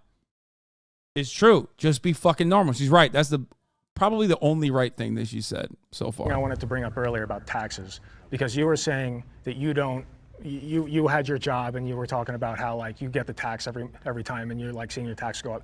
I worked in nursing homes in 2020 COVID. The last thing that was on my mind when I watched 60 and 70-year-olds on their deathbeds suffocating to death was taxes. I was worried about health care. I didn't give a shit about taxes in that time. So when I go to work every day, that's what I see. That's what I want to fix. I see you once again elevating yourself above the rest of us, and particularly. Wait, what? What do you mean? He did not do that at all. What the fuck? At me, a white man elevating himself above a black person. He called me a bootlicker. He called me a bootlicker. Oh no, I triggered them all. I'm sorry. I'm sorry. I'm chilling, buddy. So what I hope comes out of this conversation. Wait, what the fuck? Bro, I swear to God, dude. This lady's just insanely insecure. I mean, it's on 2 points. Like she's like a business lady, right? She loves Reagan and stuff. So I think it's she hates him on 2 different accounts. Like one, she perceives him as a liberal, and 2, she perceives him as like a liberal who wants to fucking take more money out of her pocket. Is that we're all Americans, and because we're all Americans, we know that America has a bunch of problems, and I think every person here wants to solve the problems, and I think everybody is bringing what they have to the table with their ideas on how to get us to unify. This kind of stuff, right? But you got something in there. Hopefully, I mean, I'm going to give you the benefit of the doubt that you have something in there that's redeeming about you that would bring. You cannot convince me the older generations don't have brain damage from leaded gasoline. I 1000% believe that conspiracy. I mean, it's not a conspiracy. All of Americans together. So I hope that we end on the note of American. Like when Ronald Reagan brought crack cocaine in the black neighborhoods, I fucking love that. That's why I voted for him, and I was like, big fan of that, which was great. And I'm personally, I thought very cool things happened after that. UNITY. I would like to say we're all made in the image of God, and so we're all have our inerrant worth just because we're made in his image, and we should treat each other as fellow image bearers, not just by the color of our skin. I mean, as Martin Luther King said. He also did not like capitalism. I think something that's really challenging, I've definitely been guilty in the past of throwing around the Uncle Tom word. I used to be hardcore progressive. I'm still relatively progressive. But something that I've learned as time has gone on is being a white person isolates you from a lot of the different types of racial struggles that people go through. And those struggles can take a lot of different forms. Not just, was my ancestor a slave, and not just is my culture bad, but sometimes in the way that, people grow and develop, right? Like, am I actually choosing these political beliefs because they mean something to me, or is it because I'm black or my parents are black? If I speak a certain way, am I betraying my race? If I am a political orientation, am I a bootlicker? And I think that it's important when you're coming from a progressive point of view to understand that even though there are conservatives that are black people, you have to treat them as individuals and not just come at it with this like, you're black. Yeah, that's cool, man.